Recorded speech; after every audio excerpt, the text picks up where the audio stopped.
Part 8. Newspaper Reports. 9.8.1. American Newspaper Reports. 9.8.1.1. Note: to preserve the historical authenticity of these newspaper reports, their original spelling, grammar, and punctuation have been retained. For the sake of clarity, Swami Vivekananda's original words have been placed in block quotations, and titles supplied by the publisher have been marked with asterisks. Whenever possible, the original news typescripts have been selected rather than their belated foreign reprints. Publisher. 9.8.1.2. Response to Welcome, New Discoveries, Volume 1. Editorial synthesis of 4 Chicago newspaper reports from Herald, Inter-Ocean, Tribune, and Record, September 11, 1893. Response to Welcome, Complete Works, Volume 1, for a somewhat different reason. Sisters and Brothers of America, it fills my heart with joy unspeakable to rise in response to the grand words of welcome given to us by you. I thank you in the name of the most ancient order of monks the world has ever seen, of which Gautama was only a member. I thank you in the name of the mother of religions, of which Buddhism and Jainism are but branches. And I thank you finally in the name of the millions and millions of Hindu people of all castes and sects. My thanks also to some of the speakers on the platform who have told you that these different men from far-off nations will bear to the different lands the idea of toleration which they may see here. My thanks to them for this idea. I am proud to belong to a religion which has taught the world both tolerance and universal acceptance. We believe not only in universal tolerance, but we accept all religions to be true. I am proud to tell you that I belong to a religion in whose sacred language, the Sanskrit, the word exclusion is untranslatable. Applause. I am proud to belong to a nation which has sheltered the persecuted and the refugees of all religions and all nations of the earth. I am proud to tell you that we have gathered in our bosom the purest remnant of the Israelites, a remnant of which came to southern India and took refuge with us in the very years in which their holy temple was shattered to pieces by Roman tyranny. I am proud to belong to the religion which has sheltered and is still fostering the remnant of the grand Zoroastrian nation. I will quote to you, brothers, a few lines from a hymn which every Hindu child repeats every day. I feel that the very spirit of this hymn, which I remember to have repeated from my earliest boyhood, which is every day repeated by millions and millions of men in India, has at last come to be realized. As the different streams, having their sources in different places, all mingle their water in the sea, O Lord, so the different paths which men take through different tendencies, various though they appear, crooked or straight, all lead to Thee. The present convention, which is one of the most august assemblies ever held, is in itself an indication, a declaration to the world of the wonderful doctrine preached in the Gita. Whosoever comes to me, through whatsoever form I reach him, all are struggling through paths that in the end always lead to me. Sectarianism, bigotry, and its horrible descendant fanaticism have possessed long this beautiful earth. It has filled the earth with violence, drenched it often and often with human gore, destroyed civilization, and sent whole nations into despair. But its time has come, and I fervently believe that the bell that tolled this morning in honor of the representatives of the different religions of the earth in this parliament assembled is the death knell to all fanaticism. Applause. That it is the death knell to all persecution with the sword or the pen, and to all uncharitable feelings between brethren wending their way to the same goal, but through different ways. 9.8.1.3. Parlor Talk. New Discoveries, Chicago Record, September 11, 1893. 4 leaders of religious thought were sitting in Dr. Barrow's parlor: the Jain, George Canglin, the missionary who has passed 16 years in China, Swami Vivekananda, the learned Brahman Hindu, and Dr. John H. Barrows, the Chicago Presbyterian. These 4 talked as if they were brothers of one faith. The Hindu is of smooth countenance. His rather fleshy face is bright and intelligent. He wears an orange turban and a robe of the same color. His English is very good. I have no home, said he. I travel about from one college to another in India, lecturing to the students. Before starting for America, I had been for some time in Madras. Since arriving in this country, I have been treated with utmost courtesy and kindness. It is very gratifying to us to be recognized in this parliament, which may have such an important bearing on the religious history of the world. We expect to learn much and take back some great truths to our 15 million faithful Brahmins. 9.8.1.4 Religion Not the Crying Need of India. New Discoveries, Volume 1. A verbatim transcript of the address delivered at the Parliament of Religions, September 20, 1893. Religion Not the Crying Need of India. Complete Works, Volume 1, for select quotations from the full address. Chicago Inter-Ocean, September 21, 1893. Swami Vivekananda. At the close of the reading of Mr. Headland's paper on religion in Peking, Dr. Momery announced that the other speakers bulletined for the evening had failed to appear. It was but 9 o'clock, and the main auditorium and galleries were well filled. There was an outburst of applause as they caught sight of the Hindu monk Vivekananda sitting in his orange robe and scarlet turban upon the platform. This popular Hindu responded to the generous applause by saying that he did not come to speak tonight. He took occasion, however, to criticize many of the statements made in the paper by Mr. Headland. Referring to the poverty which prevails in China, he said that the missionaries would do better to work in appeasing hunger than in endeavoring to persuade the Chinese to renounce their faith of centuries and embrace Christianity at as the price of food. And then the Hindu stepped back on the platform and whispered to Bishop Keene of the Catholic Church a moment. He then resumed his address by saying that Bishop Keene had told him that Americans would not be offended at honest criticism. He said he had heard of all the terrible things and horrible conditions which prevail in China, but he had not heard that any asylums had been erected by Christians for remedying all these difficulties. He said, "Christian brethren of America, you are so fond of sending out missionaries to save the souls of heathens. I ask you, what have you done and are doing to save their bodies from starvation?" Applause. In India, there are 300 million men and women living on an average of a little more than 50 cents a month. I have seen them living for years upon wild flowers. Whenever there was a little famine, hundreds of thousands died of starvation. Christian missionaries come and offer life, but only on condition that the Hindus become Christians, abandoning the faith of their fathers and forefathers. Is it right? There are hundreds of asylums, but if the Mohammedans or the Hindus go there, they would be kicked out. There are thousands of asylums erected by Hindus where anybody would be received. There are hundreds of churches that have been erected with the assistance of the Hindus, but no Hindu temples for which a Christian has given a penny. What the East needs. Brethren of America, the crying evil of the East is not religion. We have more than religion enough. What they want is bread, but they are given a stone. Applause. It is an insult to a suffering man dying of hunger to preach to him metaphysics. Therefore, if you wish to illustrate the meaning of brotherhood, treat the Hindu more kindly, even though he be a Hindu and is faithful to his religion. Send missionaries to them to teach them how better to earn a better piece of bread and not to teach them metaphysical nonsense. Great applause. And then the monk said he was in ill health today and wished to be excused. But there were thunders of applause and cries of "Go on," and Mr. Vivekananda continued. The paper just read says something about the miserable and ignorant priest. The same may be said of India. I am one of those monks who have been described as beggarly. That is the pride of my life. Applause. I am proud in that sense to be Christ-like. I eat what I have today and think not of tomorrow. Behold the lilies of the field. They toil not, neither do they spin. The Hindu carries that out literally. Many gentlemen present in Chicago sitting on this platform can testify that for the last 12 years I never knew whence my next meal was coming. I am proud to be a beggar for the sake of the Lord. The idea in the East is that to preach or teach anything for the sake of money is low and vulgar. But to teach the name of the Lord for pay is such a degradation as would cause the priest to lose caste and be spat upon. There is one suggestion in the paper that is true.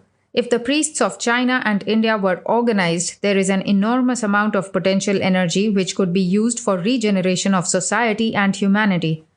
I endeavored to organize it in India, but failed for lack of money. It may be I shall get the help I want in America. But we know it is very hard for a heathen to get any help from Christian people. Great applause.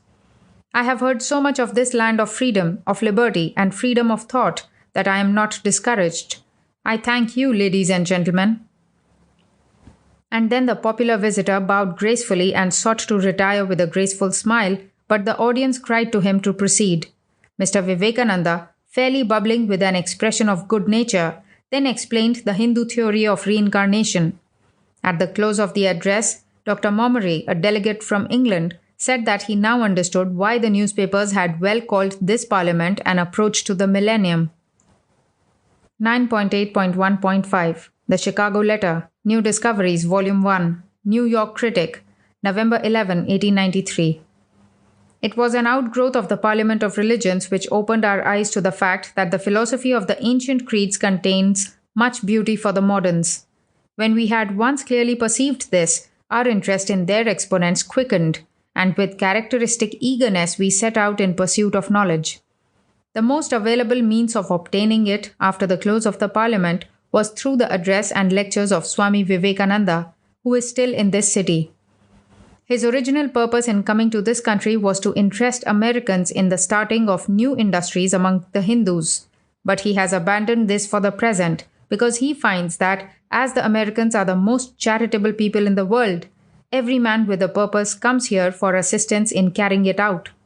When asked about the relative condition of the poor here and in India, he replied that our poor would be princes there, and that he had been taken through the worst quarter of the city only to find it, from the standpoint of his knowledge, comfortable and even pleasant. A Brahmin of the Brahmins, Vivekananda gave up his rank to join the brotherhood of monks, where all pride of caste is voluntarily relinquished. And yet he bears the mark of race upon his person. His culture, his eloquence, and his fascinating personality have given us a new idea of Hindu civilization. He is an interesting figure, his fine, intelligent, mobile face in its setting of yellows, and his deep, musical voice prepossessing one at once in his favor.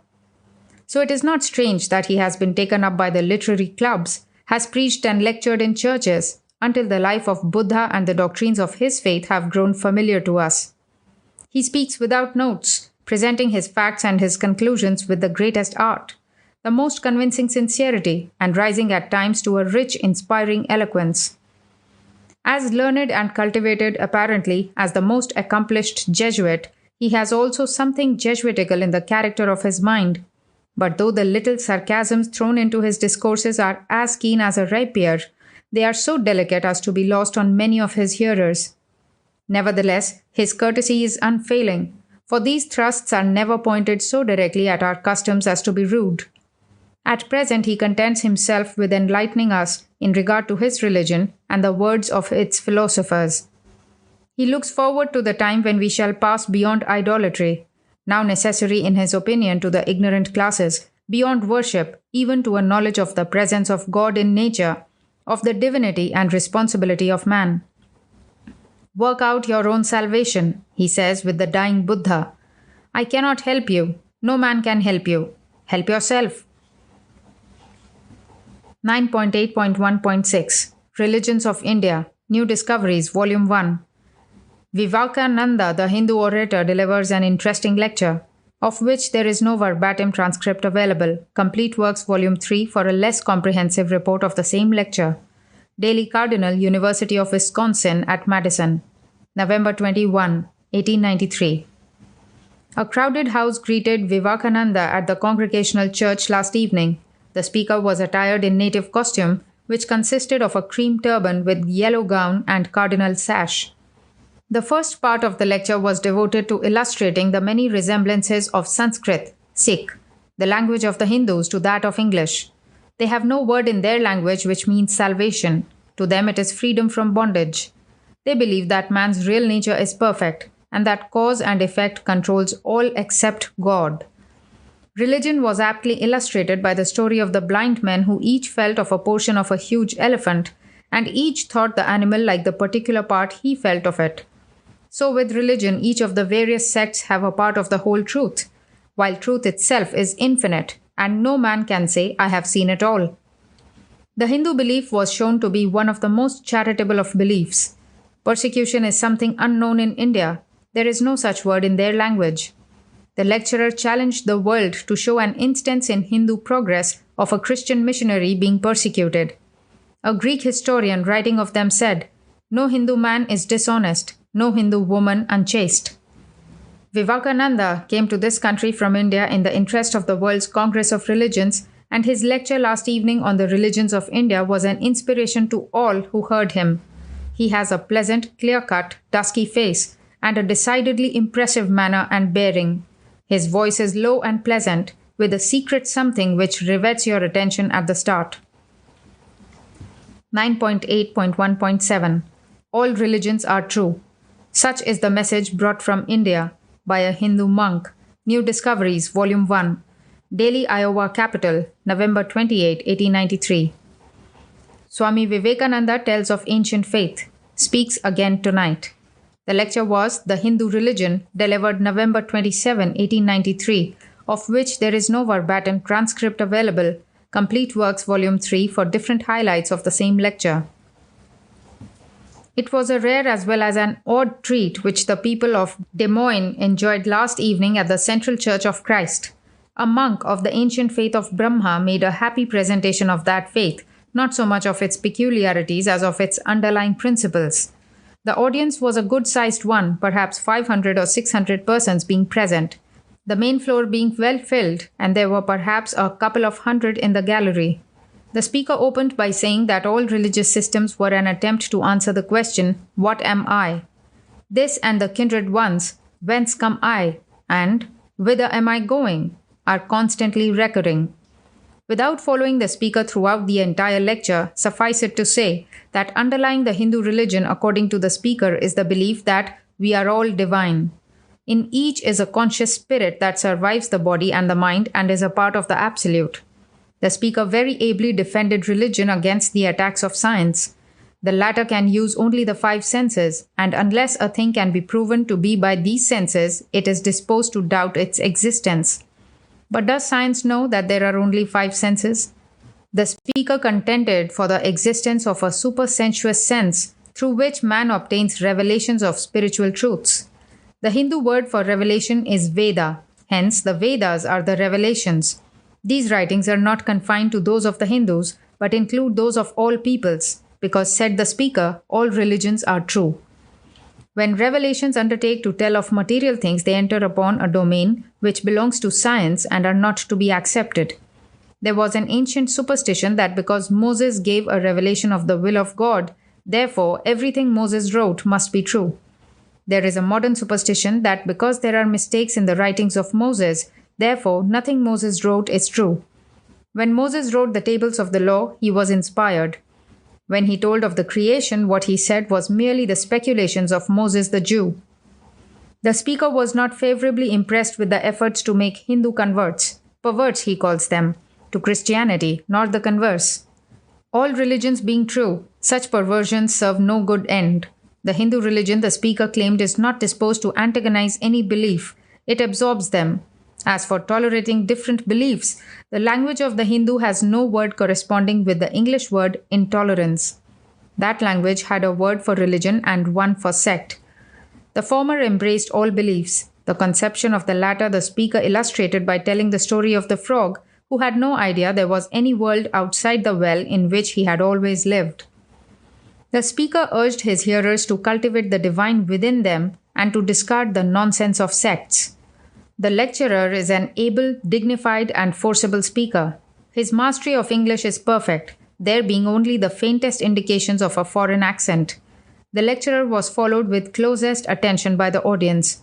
After the lecture, the speaker consented to answer questions to a portion of the audience that remained for that purpose. In the course of the answers, he said that the Hindus were altogether opposed to the destruction of the life of any animal. He admitted the worship of the sacred cow. He said further that the Hindus had nothing answering to our church organizations. He was his own priest, bishop, and pope. 9.8.1.8 A Message from India. New Discoveries, Volume 1. Vivekananda, the famous Hindu monk and scholar. Appears in Des Moines, Iowa State Register, November 28, 1893. a young man of 30 years and a big, active brain and true heart. The people of Des Moines had a glimpse of Oriental life and thought at its best yesterday, from the lips of the famous Hindu monk Swami Vivekananda, a central figure in the great Parliament of Religions at Chicago this summer, where he coped with some of the greatest minds of the country with honor to himself and his people. He gave those who heard him, and especially those who met him at Dr. Breeden's, something new to think about. It was a message from over the sea, from another people of wholly different surroundings, training, customs, and traditions. But as the monk says, the basic principles are the same in all religions. It is his doctrine that there is good in all religions, and he preaches it with great power. Yesterday afternoon, he met a large number of the brightest women in Des Moines, members of the various literary clubs, at the invitation of Mrs. H. O. Breeden at her home, 1318 Woodland Avenue, an informal talk of which there is no verbatim transcript available.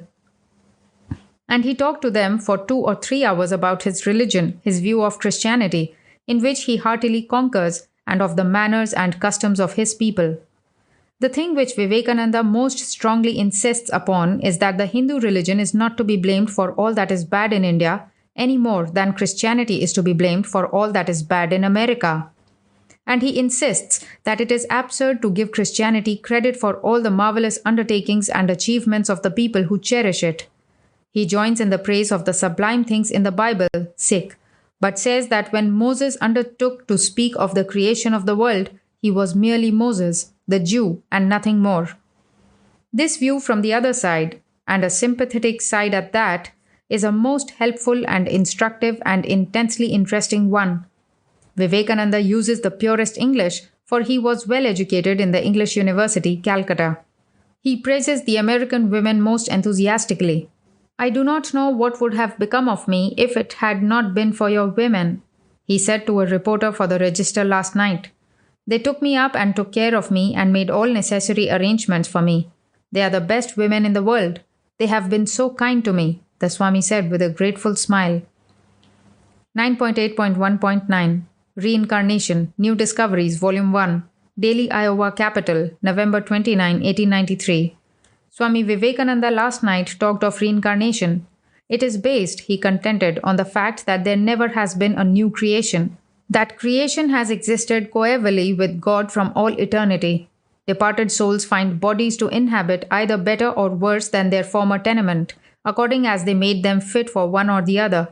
The lecturer will speak again on Thanksgiving evening at the same place on the manners and customs of India. 9.8.1.10 An Intellectual Feast, New Discoveries, Volume 1, Iowa State Register, November 30, 1893. The remarkable discussions started by the famous Hindu monk, Vivekananda, were the topic of interest in intellectual circles yesterday. Especially so was his comment on the work of American missionaries in India, and his strong defense of his own people and morals and religion. His position is that the people of India do not need any more religion, but training in the practical things of life that will enable them to cope with the English who have occupied India. Vivekananda was the guest of Mr. F. W. Lehman and Mr. O. H. Perkins yesterday, and in their company visited the State House, which he very much admired. He took a special interest in the portraits of the American Indians that he saw there. 9.8.1.11 A Prayer Meeting, New Discoveries, Volume 1, Des Moines Daily News, November 30, 1893. Vivekananda attended a prayer meeting Wednesday evening and witnessed the baptism of 2 young women. The service impressed him very much, he said. "I see, the sentiment is ennobling and the ceremony beautiful. It is the more impressive that the minister is honest, earnest, and believes what he says."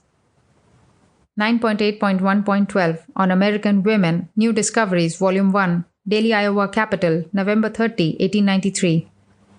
The now celebrated Hindu monk Swami Vivekananda will lecture for the last time in Des Moines tonight. He will speak on Life in India, Manners and Customs of India, a most interesting theme. The renowned Hindu is a brilliant man about 30 years old. He says American women are lovely, but American men are entirely too practical. 9.8.1.13 On the Brahmo Samaj, New Discoveries, Volume 1, Iowa State Register, December 1, 1893. Before he left the city, Des Moines, Iowa, Vivekananda took occasion to say a warm word of praise for the Brahmo Samaj, Sikh, the work it is doing in India, especially for the women, and of its representative in this country. The visit of Vivekananda, stirring as it did the intellectual centers of the city to their depths and starting a lively religious discussion, prepared the way for the present visitor, Nagarkar, from the Orient, and heightened public interest in whatever he might have to say. 9.8.1.14 A Witty Hindu. New Discoveries, Volume 1. Minneapolis Journal, December 15, 1893. Swami Vivekananda entertains another large audience. A large number of people assembled at the Unitarian Church last evening for the purpose of listening to Swami Vivekananda of India.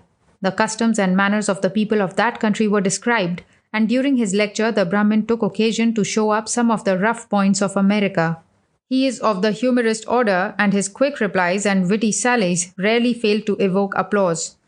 He would not admit that his people were wrong in everything, but there were a great many things peculiar to India which the Americans did not approve of, and yet which might be all right. He had never seen husband and wife go before a magistrate to tell their troubles. They grew up with the idea that they were to be married, and they loved each other as brothers and sisters.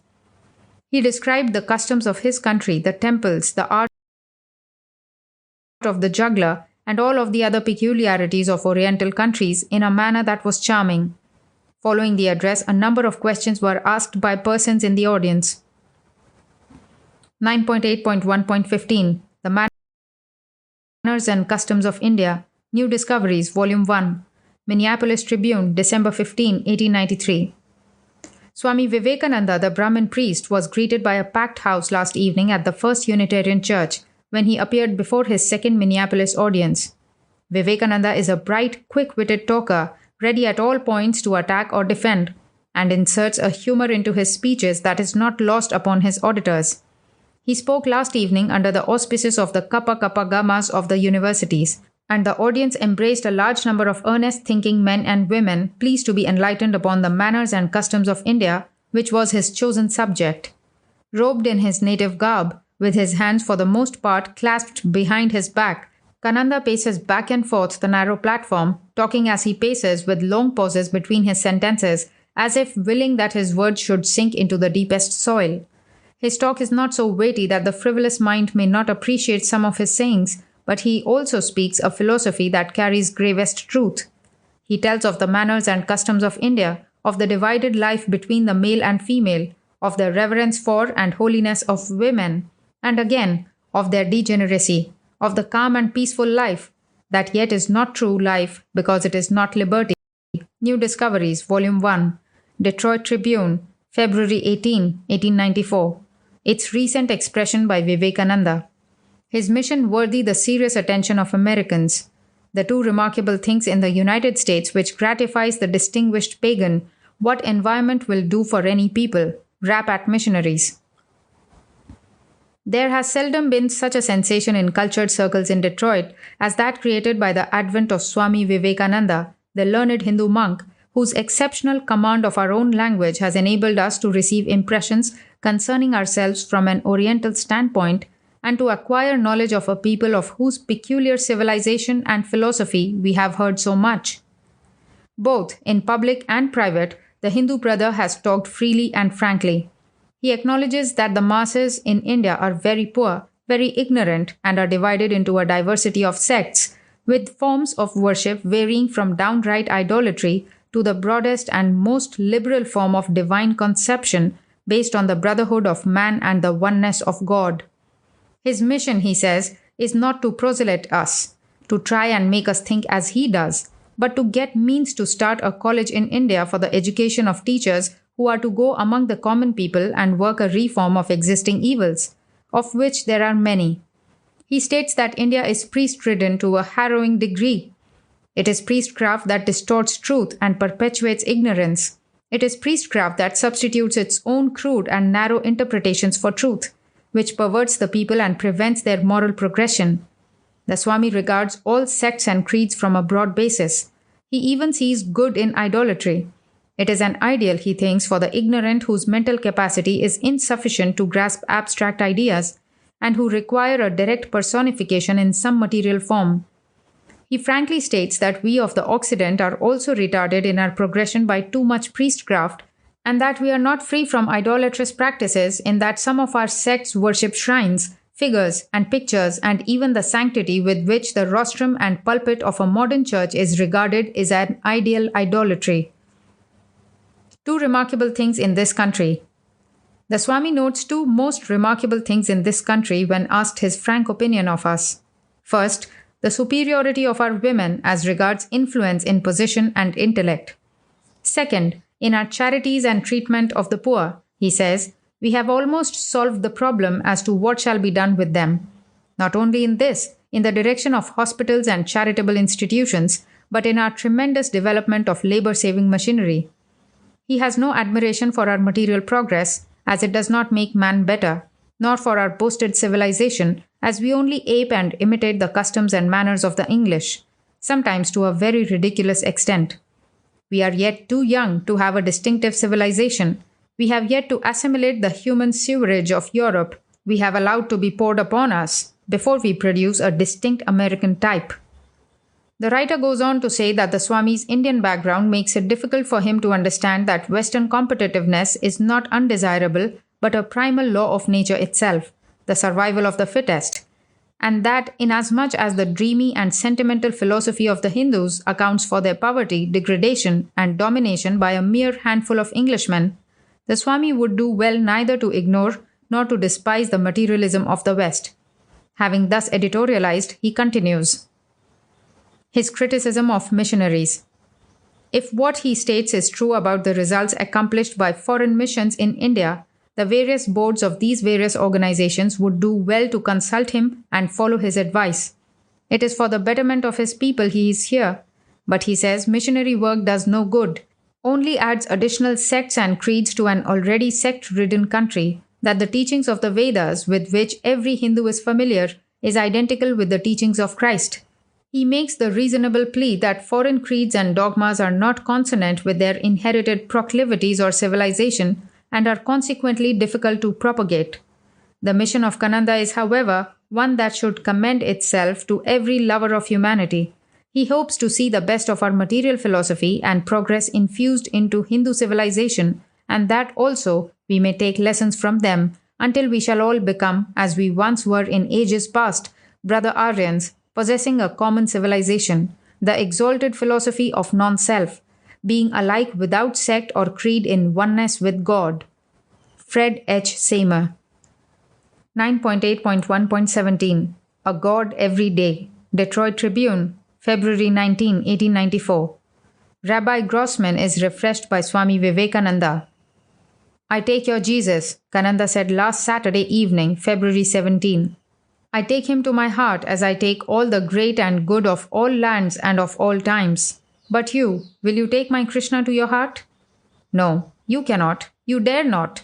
Still you are the cultured and I am the heathen. 9.8.1.18 Vivekananda Leaves. New Discoveries, Volume 1. Detroit Journal, February 23, 1894. He tells something about the conditions of Hindu laborers. Swami Vivekananda repaid the admiration of his lady acquaintances by writing verses, at the same time religious and semi-sentimental, yesterday afternoon. He departed this morning for Ada, Ohio. In a conversation concerning the material condition of the Hindu working men, the learned monk said that the poor lived on porridge alone. The laborer ate a breakfast of porridge, went off to his daily toil, and returned in the evening to another breakfast of porridge and called it dinner. In most of the provinces, the farmers were so poor that they could not afford to eat any of the wheat raised.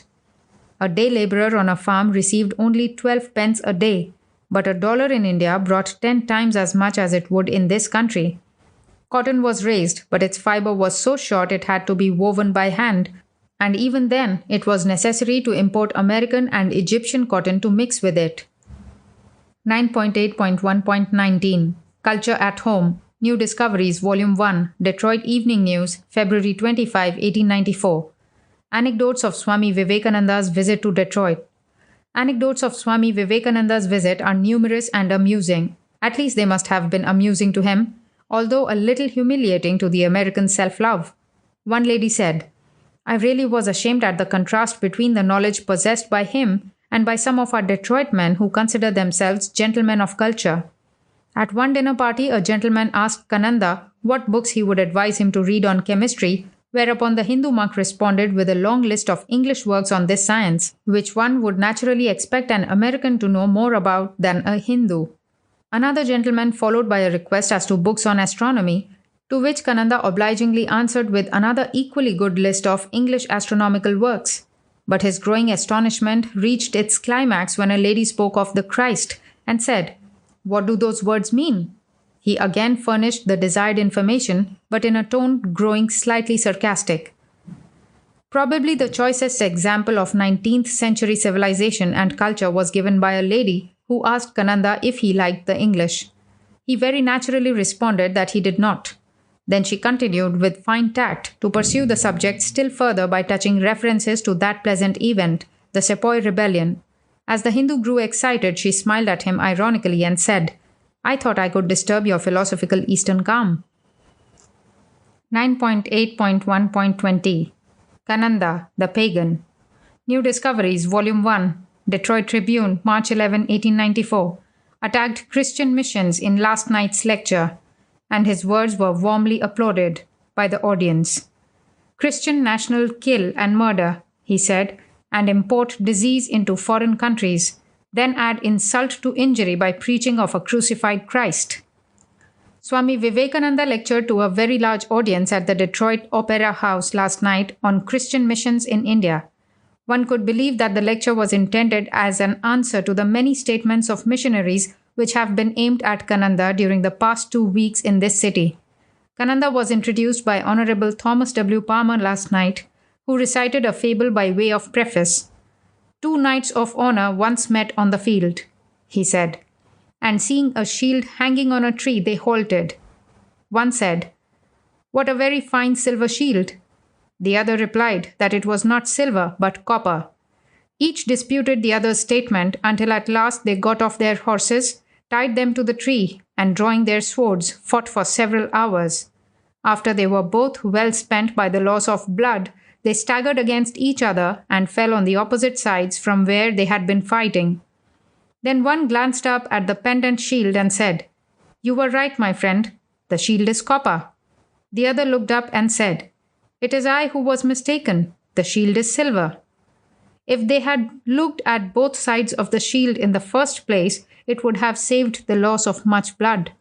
I think that if we looked at both sides of every question, there would be less argument and fighting. We have with us tonight a gentleman who from the Christian standpoint is, I suppose, a pagan. But he belongs to a religion which was old long before ours was thought of by men. I am sure that it will be pleasant to hear from the copper side of the shield. We have looked at it only from the silver side. Ladies and gentlemen, Swami Vivekananda." Kananda, who had remained seated on the stage during Mr. Palmer's remarks, stepped to the front, clad in the orange robe and unique turban of the Brahman, Sikh, priest, bowed in acknowledgement of the welcoming applause, and launched at once into his subject. "What India is," the Swami said. "I do not know about the efforts of Christian missionaries in China and Japan except through reading the books and literature on the subject, but I can speak about the efforts of Christianizing India. But before I go into this, I want to place before you an idea of what India is."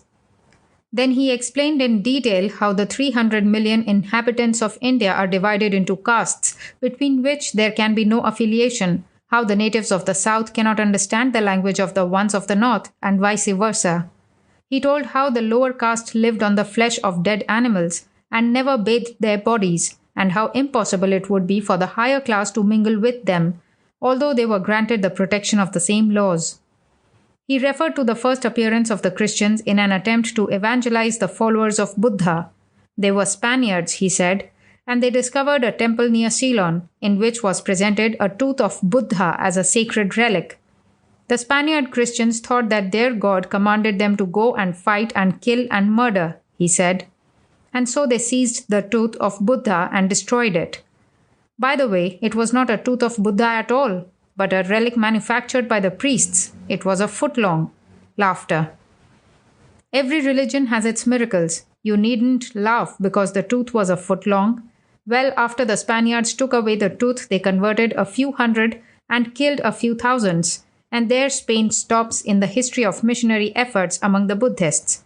The Portuguese, Sikh, Christians, he said, discovered the great temple at Bombay, built in the form of a body with 3 heads, in representation of the Trinity as the Hindu believes in a Trinity. The Portuguese saw it and couldn't explain it, said Kananda with a sarcastic ring in his voice. And so they concluded that it was of the devil, and gathered their forces and knocked off the 3 heads of the temple. The devil is such a handy man. I'm sorry to see him so fast disappearing. Then Kananda outlined the various stages of Christian evangelization in India and paid very high tribute to 2 or 3 missionaries who, he said, had been great exceptions to the rule and lived among the people to uplift and minister to their needs. Antagonize native interests. The Hindu priest told how as soon as the land came into possession of the English people, every village had its white colony, which huddled itself together and withdrew from all association with the natives. Then when the missionaries reached the country, he said, they would naturally go at once among the English people, who sympathized with them and with whom they would converse. The missionaries know nothing of the native language, he says, and so they cannot dwell with the people. Most of them are married, and for the sake of getting their wives into the English society, they identify themselves with all their interests, and in doing so directly antagonize the interests of the natives, and make it impossible to get in touch with them. We sometimes have famines in India, he said. And so the young missionaries will hang about the fag end of a famine and give a starving native 5 shillings, and there you have him, a ready-made Christian. Take him. That was probably a Baptist missionary, and so when a Methodist missionary comes along, he gives the same native 5 shillings, and his name is again registered as a convert. The only band of converts around each missionary is composed of those dependent upon him for a living. They have to be Christians or starve, and they are dwindling as the money supply decreases. I'm glad if you want to make Christians in India by giving work and bread to the poor. Godspeed you to do that. There is one benefit that must be credited to the missionary movement. It makes education cheap. The missionaries bring some money with them from the people who send them, and the Indian government appropriates some, so that there are some very good colleges and schools available to the natives through missionaries. But I will be frank with you. There are no conversions from the school to the Christian religion. The Hindu boy is very clever. He takes the bait, but never gets the hook. The speaker said that the lady missionary goes into certain houses, gets 4 shillings a month, reads the Bible, while the native girls give indifferent attention and teaches them to knit while they pay very keen attention. The girls, like the boys, he said, are always alert to learn practical things, but they will give little heed to the Christian religion, although they will espouse it if necessary to get the other advantages. Most missionaries incompetent. The most of the men whom you send us as missionaries are incompetent, he said. I have never known of a single man who has studied Sanskrit, Sikh, before going to India as a missionary, and yet all our books and literature are printed in it. He suggested as an explanation, when in India he said he had thought the sole business pushing of Christianity was to send all people to the fires of hell, but since coming to America he has found that there are a great many liberal men. He referred to the Parliament of Religions and told how a certain editor of a Presbyterian paper had written an article at the close of the Parliament entitled The Lying Hindu, in which he had scored him very severely. In the article the editor said that while in the Parliament he was here as our guest, but now that it is over we ought to make an enthusiastic attack against him and his false doctrines. In referring to the medical missionaries in India, Kananda said, India requires health, but it must be health for people. And how can you help our people if you do not get in touch with them? When you come to us as missionaries, you ought to throw over all idea of nationality.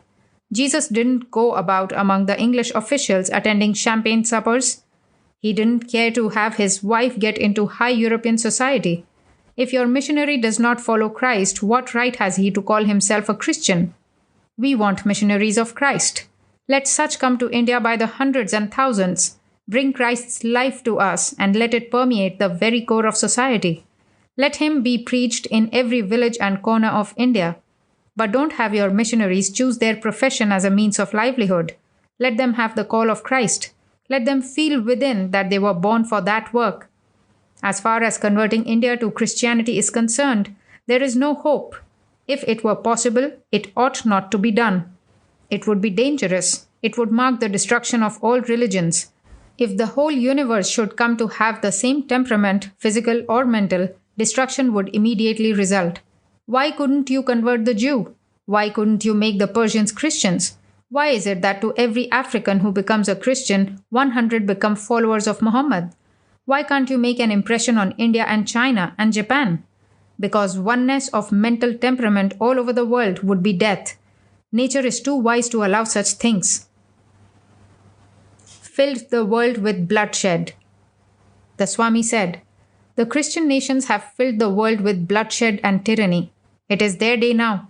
You kill and murder and bring drunkenness and disease in our country, and then add insult to injury by preaching Christ and Him crucified.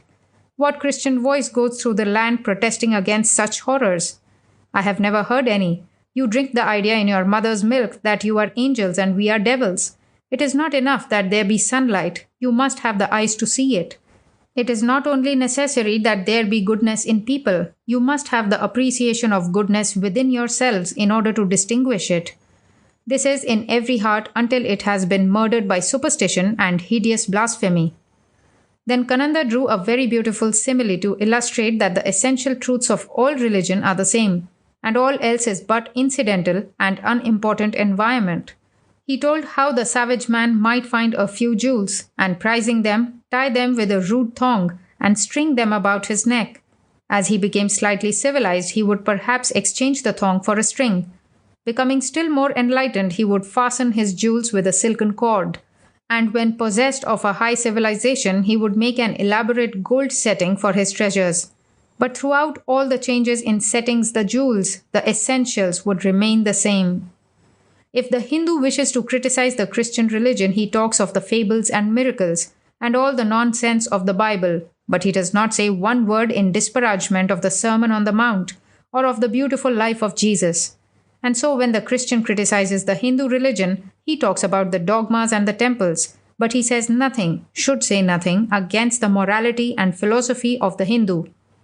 Help the Jew and let him help you. Help the Hindu and let him help you. I deny that any human being has the faculty of seeing good at all who cannot see it in all places. There is the same beauty in the character of Christ and the character of Buddha. It is not an assimilation that we want, but adjustment and harmony. I ask the preachers to give up, first, the idea of nationality, and second, the idea of sects. God's children have no sects. Much has been said about the ladies of India and of their faults and condition. There are faults. God help us to make them right. We are thankful for your criticism of our women. But while you are speaking of them, I will say that I should be glad to see a dozen spiritual women in America. Nice dress, wealth, brilliant society, operas, novels. Even intellectuality is not all that there is for a man or woman. There should be also spirituality, but that side is entirely absent from Christian countries. They live in India. Vivekananda's large audience listened very respectfully to his remarks last night, and once or twice applauded heartily. 9.8.1.21 As the Wave Follows Wave. New Discoveries, Volume 1, Detroit Tribune, March 20, 1894. So soul follows soul, according to Kananda. Vivekananda lectured to an audience of about 150, according to the journal 500, at the auditorium last night upon Buddhism, the religion of the light of Asia. Honorable Don M. Dickinson introduced him to the audience. Who shall say that this system of religion is divine and that doomed? Asked Mr. Dickinson in his introductory remarks. Who shall draw the mystic line? He also said that at one time the followers of Buddha were the unwilling allies of the Christian religion. Kananda appeared in a robe of orange-yellow with a sash-like cord about the waist and a turban draped out of some eastern cloth of silken texture, the flowing end of which was brought in front over one shoulder. Vivekananda reviewed at length the early religions of India. He told of the great slaughter of animals on the altar of sacrifice, of Buddha's birth and life, of his puzzling questions to himself over the causes of creation and the reasons for existence, of the earnest struggle of Buddha to find the solution of creation and life, of the final result. Buddha, he said, stood head and shoulders above all other men. He was one, he said, of whom his friends or enemies could never say that he drew a breath or ate a crumb of bread but for the good of all. He never preached transmigration of the soul, said Kananda, except he believed one soul was to its successor like the wave of the ocean that grew and died away, leaving not to the succeeding wave but its force. He never preached that there was a God, nor did he deny there was a God. Why should we be good? His disciples asked of him. Because, he said, you inherited good. Let you in your turn leave some heritage of good to your successors. Let us all help the onward march of accumulated goodness, for goodness' sake. He was the first prophet. He never abused anyone or arrogated anything to himself. He believed in our working out our own salvation in religion. I can't tell you, he said on his deathbed, nor anyone. Depend not on anyone. Work out your own religion, salvation. He protested against the inequality of man, or of man and beast. All life was equal, he preached. He was the first man to uphold the doctrine of prohibition in liquors. Be good and do good, he said. If there is a God, you have him by being good. If there is no God, being good is good. He is to be blamed for all he suffers. He is to be praised for all his good. He was the first who brought the missionaries into existence. He came as a savior to the downtrodden millions of India. They could not understand his philosophy, but they saw the man and his teachings and they followed him. In conclusion, Kananda said that Buddhism was the foundation of the Christian religion, that the Catholic Church came from Buddhism. 9.8.1.22 Wayside Stories, New Discoveries, Volume 1, Detroit Evening News, March 21, 1894. Curiosity, says our Hindu visitor, is the most conspicuous trait of the American people, but he added that it is the way to knowledge. This has long been the European estimate of the American, or more strictly the Yankee character, and perhaps the Hindu's comment was an echo of what he had heard the Englishmen in India say of the Yankee. 9.8.1.23 A Hindu Monk, New Discoveries, Volume 2, Swami Vivekananda on India, Complete Works, Volume 2, Bay City Times Press, March 21, 1894. He gave an interesting lecture at the Opera House last evening. It is rarely that Bay City people have the opportunity of listening to a lecture similar to the one given last evening by Swami Vivekananda. The gentleman is a native of India, having been born at Calcutta about 30 years ago. The lower floor of the Opera House was about half filled when the speaker was introduced by Dr. C.T. Newkirk. During his discourse, he scored the people of this country for their worship of the almighty dollar. It is true that there is caste in India. There, a murderer can never reach the top. Here, if he gets $1 million, he is as good as anyone. In India, if a man is a criminal once, he is degraded forever. One of the great factors in the Hindu religion is its tolerance of other religions and beliefs. Missionaries are much more severe on the religions of India than upon that of other Oriental countries, because the Hindus allow them to be, thus carrying out one of their cardinal beliefs, that of toleration. Kananda is a highly educated and polished gentleman. It is said that he was asked in Detroit if the Hindus throw their children into the river, whereupon he replied that they do not, neither do they burn witches at the stake. The speaker lectures in Saginaw tonight. 9.8.1.24 Kananda Arrives, New Discoveries, Volume 2, Saginaw Evening News, March 21, 1894. Swami Vivekananda, the Hindu monk, arrived this afternoon from Bay City and is registered at the Vincent. He dresses like a well-to-do American and speaks excellent English. He is slightly above the medium height, is stoutly built, and his complexion resembles that of an Indian. In answer to a question by a news representative, he said he learned English from private tutors and by contact with Europeans who visited Hindustan.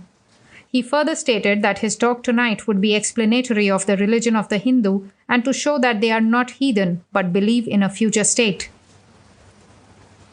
9.8.1.25 The Manners and Customs of India, The Vedanta Kesari, 1987, Annual Issue, and New Discoveries, Volume 2, The Lynn Daily Evening Item. North Shore Club.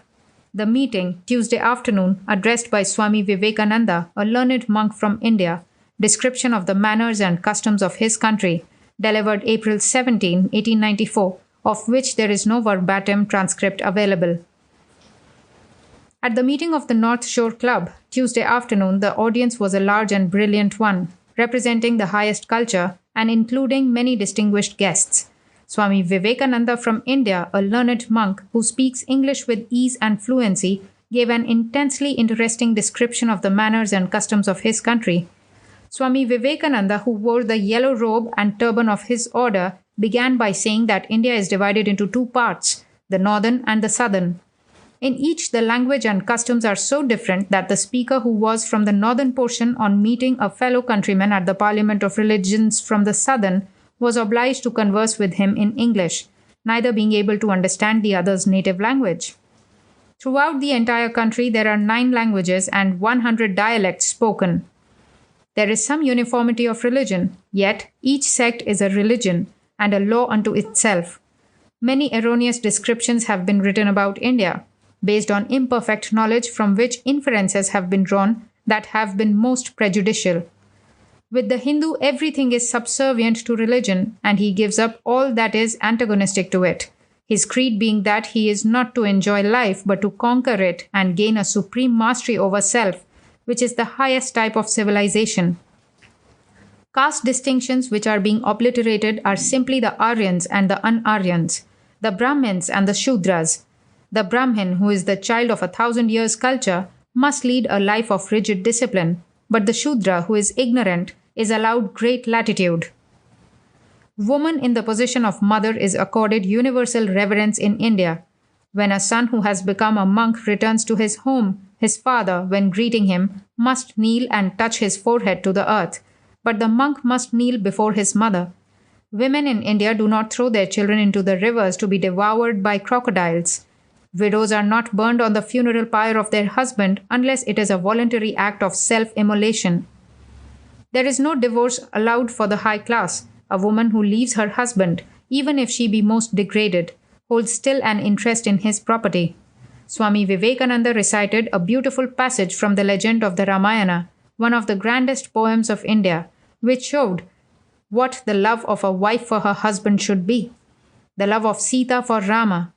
He added, "Much is said in these days of the survival of the fittest, and Western nations use it as an argument against India, reasoning that their own wealth, prosperity, and power show them to be greater and their religion higher and purer. But India has seen mighty nations rise and fall, whose aim has been only the power of conquest and the glory of this life. India has been repeatedly despoiled, has worn the yoke of the conqueror and borne the burden of oppression with indomitable patience, and has shown tolerance to all, because she has possessed the knowledge that her people hold fast to a religion that stands securely on a high spirituality and not on the shifting sand of present enjoyment." 9.8.1.26 A Lecture on India and Hinduism. New Discoveries, Volume 2. New York Daily Tribune, April 25, 1894.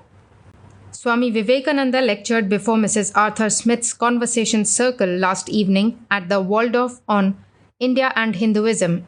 Miss Sarah Humbert, contralto, and Miss Annie Wilson, soprano, sang several selections. The lecturer wore an orange-colored coat and the accompanying yellow turban, which is called a beggar's suit. This is worn when a Buddhist has given up everything for God and humanity. The theory of reincarnation was discussed. The speaker said that many clergymen who were more aggressive than learned asked why one is unconscious of a former life if such a thing had been. The reply was that it would be childish to lay a foundation for consciousness, as man is unconscious of his birth in this life and also of much that has transpired. The speaker said that no such thing as a judgment day existed in his religion, and that his God neither punished nor rewarded. If wrong was done in any way, the natural punishment was immediate. The soul, he added, passed from one body to another until it had become a perfect spirit, able to do without the limitations of a body.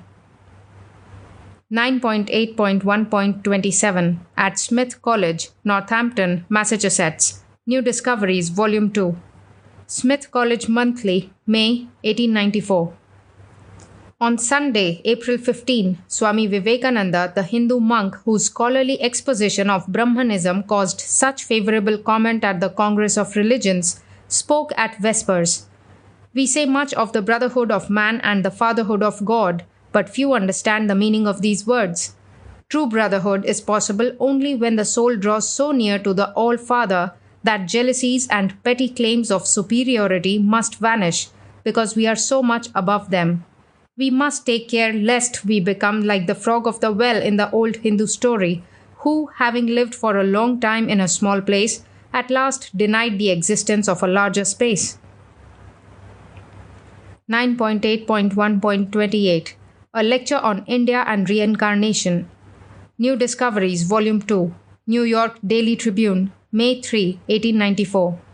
Swami Vivekananda lectured on India and reincarnation last evening at the home of Miss Mary Phillips, number 19, West 38th Street. He mentioned, among other salient points regarding Hinduism or Brahmanism, that their religion bore no distinctive name, that it was considered that a belief in the truth of all creeds was religion, and that the belief that one certain dogma was the real and only religion was sect. The karmic law of cause and effect was explained, also the external and internal natures in their close relations to each other. The actions in this world, as governed by a previous life and the change to still another life, were dwelt upon in detail. 9.8.1.29 Lecture by Hindu Monk. New Discoveries, Volume 2. Swami Vivekananda tells about the religion of high caste Indians. Lawrence, Massachusetts, Evening Tribune, May 16, 1894. Liberty Hall was comfortably filled last evening on the occasion of the lecture by Swami Vivekananda, the noted Brahmin monk, who was a prominent personality at the World's Parliament of Religions at Chicago last summer, and who is spending some time in this country, studying its manners and customs. The lecture was under the auspices of the Women's Club and was a novel and interesting occasion. The noted Hindu was pleasantly introduced by the president of the club, Miss Weatherby, who alluded to the great antiquity of India, its wonderful history, and the high intellectual qualities of the Hindu race. The speaker of the evening was attired in native costume, namely, a bright scarlet robe, confined at the waist by a long scarf of the same color, and wore a picturesque white silk turban wound round his head.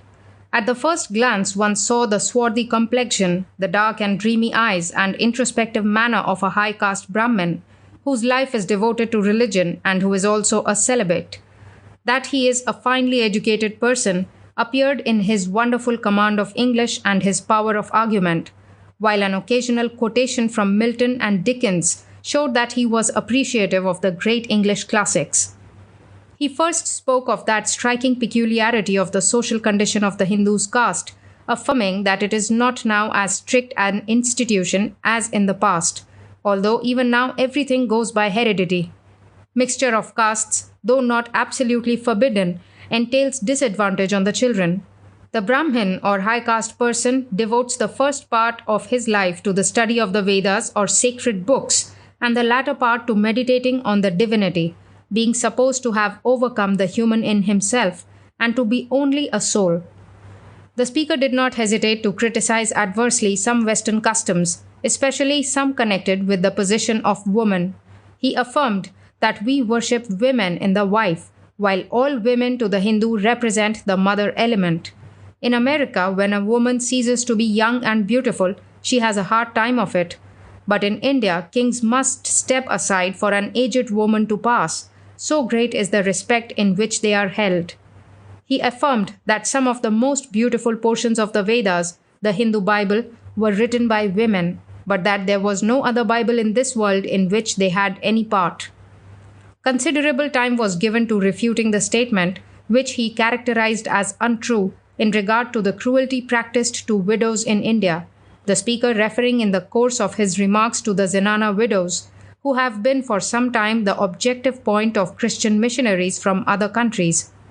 Marriage is an institution very safely guarded, and in addition to the law that a Brahmin must not marry a relative, none are allowed to marry who are known to have such a disease as consumption or any incurable physical ill.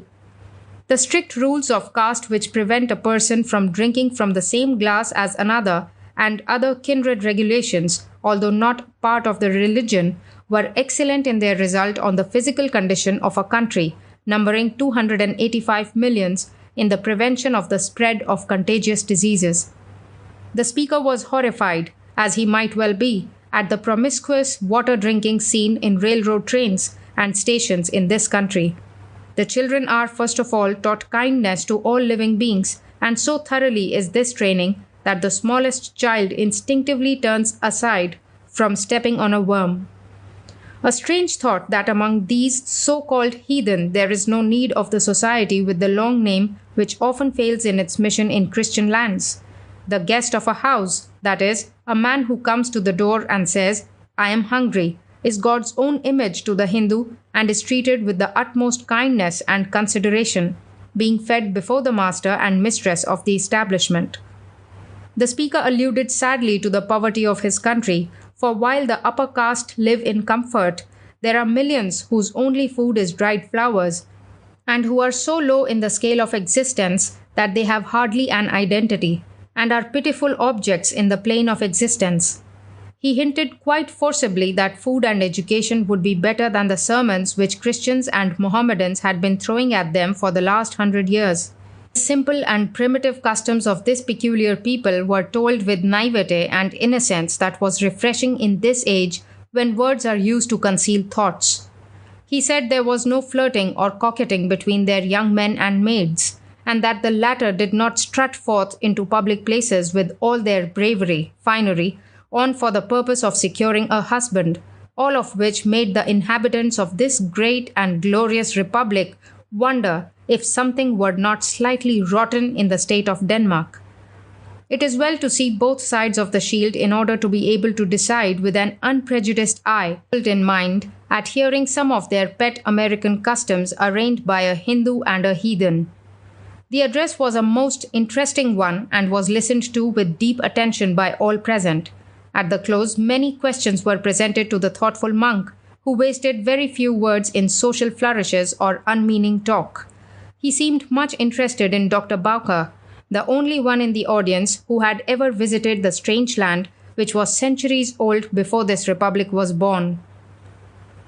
9.8.1.30 The Brahman Monk. New Discoveries, Volume 2. Swami Vivekananda, the guest of the Women's Club. Lawrence American and Andover Advertiser, May 18, 1894. He points out the better phases of Brahmanism and delivers a pointed message to Christians. Swami Vivekananda, the Brahman monk, addressed a most interested audience Tuesday night in Library Hall under the auspices of the Lawrence Women's Club. Miss Weatherby introduced the speaker and prepared the way for a cordial reception which American courtesy rarely fails to give a distinguished visitor from another nation. Miss Weatherby wisely referred to him as a prominent personality at the World's Parliament of Religions, also to the strong impression made by him at the World's Fair. His iterations. In his own country, in his own class, he addresses all women as mother. The Brahmin is educated thus to think of women as mother, and a man may not marry his mother. In that country, the mother instinct is developed in woman. In this, he thought the wife instinct was cultivated. And the most beautiful thing in his lecture was his tribute to the mother. And not unnoticed was the reference to the kindness of heart of the little Hindu child, which would instinctively cause him to turn aside from his path rather than crush a worm. The subject of marriage formed a large part of his lecture. Among the high classes, called Aryans, women think of marriage as indecent. A widow is not expected to ever marry again. A man who never marries is highly praised, and indeed worshipped, but should he marry, then in the minutes all would be changed. He who does not marry is looked upon as high-minded, as holy and spiritual.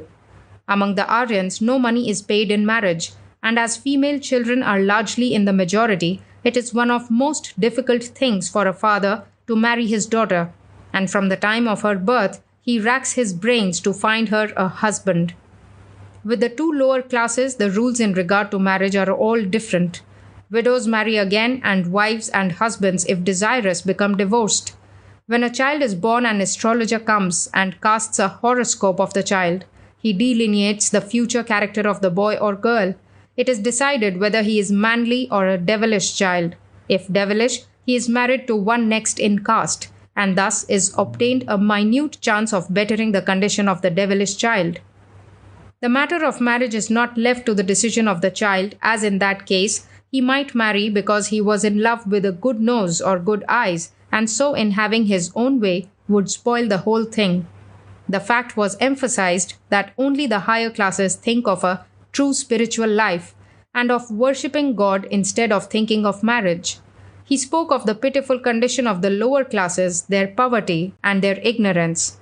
Millions and millions are unable to write their name, and yet he said, "We are all preaching sermons into them when their heads are reaching out for bread."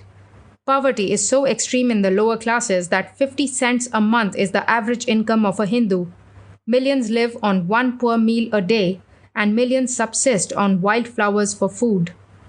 He spoke of the idea being prevalent that there were no scholars among the women of India, and stated that this was an error as many women of the Brahmins were married but became scholars.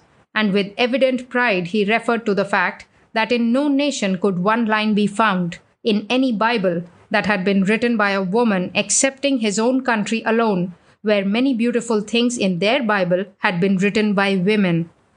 Swami Vivekananda did not fail to inform the audience in English words which could not be misunderstood that the effort to raise his people by teaching them the Christian religion was a thankless task. He said, "We have seen the Greek and the Persian come to us. We have seen the Spaniard with guns come to make us Christians. Still we are Hindus, and thus we shall remain." Had Vivekananda used all the power of his flashing eyes and his expressive voice, it would have been a most dramatic speech when he said, "I dare here in America to say that we of India shall stand by our religion." He said our customs were good for us, and we were welcome to them.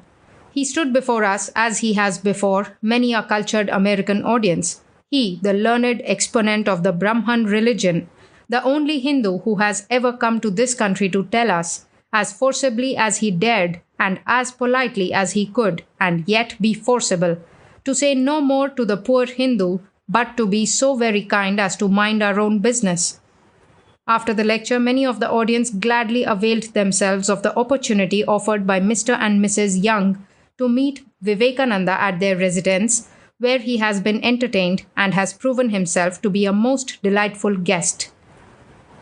9.8.1.31 Swami Vivekananda, New Discoveries, Volume 2.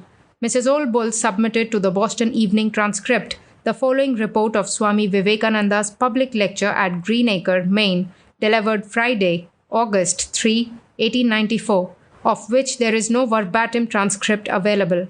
Vide the notes from discourses given at Greenacre, Maine, entitled The Religion of India, in this volume of the complete works. Boston Evening Transcript, August 11, 1894. A defense of Mahomet by a Hindu to a Christian audience, the lesson that all prophets are to be revered and their teachings studied reverently, that the followers of these teachers should not confound for us by their behavior the revelation made from God to man by prophecy, was the theme at Greenacre yesterday. Clear thought and statement patiently corrected the crude and superficial adverse criticism and comment that had been made concerning the Eastern belief, reincarnation. The statement was masterful because simple and was brought home by illustrations familiar and commonplace. This was followed by a nobly eloquent plea for the judicial spirit in judging the history of the time and the faith of Mahomet himself and the service done the human race by the essentials of this faith as a prophet of God. Men and women present, many of whom fear the heathen, were moved, as they tell us Wendell Phillips was wont to move the hard hearts to consider the sin of slavery. Scorn, wit, and intellect did noble service in all gentleness and dignity in this appeal that the defects, the horrors of each and all religions should be put one side, that the essentials common to all, the immortality of the soul, one God, the Father and his prophets sacred, each to some division of the human family, and each having truth to give needful to all, should be recognized and reverenced to salvation. The speaker, Swami Vivekananda, gave what only a great soul is capable of giving. It was an hour never to be forgotten. This man brought those present into the light of truth, whatever their prejudice and training, as Phillips Brooks united Unitarian and Episcopalianism, and all who loved the good and true came to hold him for their bishop. So this Hindu, in his constructive thought, when he will give it, can make the power of the prophets known to us by his own presence. 9.8.1.32 Nirvana Shatkam. New Discoveries, Volume 2, Arena, October 1899. Swami Vivekananda's partial translation of the Nirvana Shatkam by Shankara, recited at Greenacre, Maine, and reported in an 1894 issue of the Greenacre Voice. Under the Swami's famous pine at Greenacre, Vivekananda said, I am neither body nor changes of the body, nor am I senses, nor objects of the senses. I am existence absolute, bliss absolute, knowledge absolute. I am it. I am it. I am neither death nor fear of death, nor was I ever born, nor had I parents. I am existence absolute, bliss absolute, knowledge absolute. I am it. I am it. I am not misery, nor have I misery.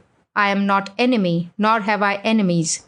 I am existence absolute, bliss absolute, knowledge absolute. I am it. I am it. I am without form, without limit, beyond space, beyond time. I am in everything. I am the basis of the universe. Everywhere am I. I am existence absolute, bliss absolute, knowledge absolute. I am it. I am it. 9.8.1.33 The Nonsense of Nations. New Discoveries, Volume 2. Boston Evening Transcript, August 15, 1894. A short resume is given below of the last of the talks of Vivekananda under the pines at Eliot in the Temple of the Gods, to paraphrase Bryant's line, the groves were God's first temple. What is the nation? What is law? We have laws only that we may become outlaws, above law. There is the freedom of the soul. Through this we know the freedom of law. I am of the nation of those who seek the liberty of the soul. I am of the nation of those who worship God. The divine ones of God are all my masters. I learn of your Christ in learning of Krishna, of Buddha, in learning of Mohammed. I worship God alone. I am existence absolute, bliss absolute, knowledge absolute. I condemn nothing that I find in nation, state, or religion, finding God in all. Our growth is not from evil to good, but from good to better, and so on and on. I learn from all that is called evil or good. The nation and all such nonsense may go. It is love, love, love, God and my brother. 9.8.1.34 A High Priest of India. New Discoveries, Volume 2. Baltimore American, October 13, 1894. Swami Vivekananda arrives in Baltimore, his views on religion. Swami Vivekananda, a Brahmin High Priest of India, arrived in Baltimore last night and is the guest of Reverend Walter Vrooman. To an American reporter last night, Swami Vivekananda said, I have been very favorably impressed with American institutions during my stay in this country. My time has been divided between 4 cities, Chicago, New York, Boston, and Detroit.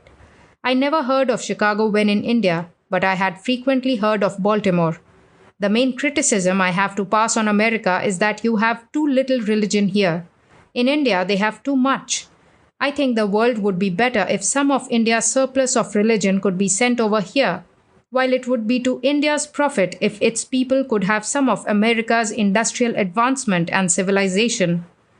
I am a believer in all religions. I think there is truth in my religion. I think there is truth in your religion.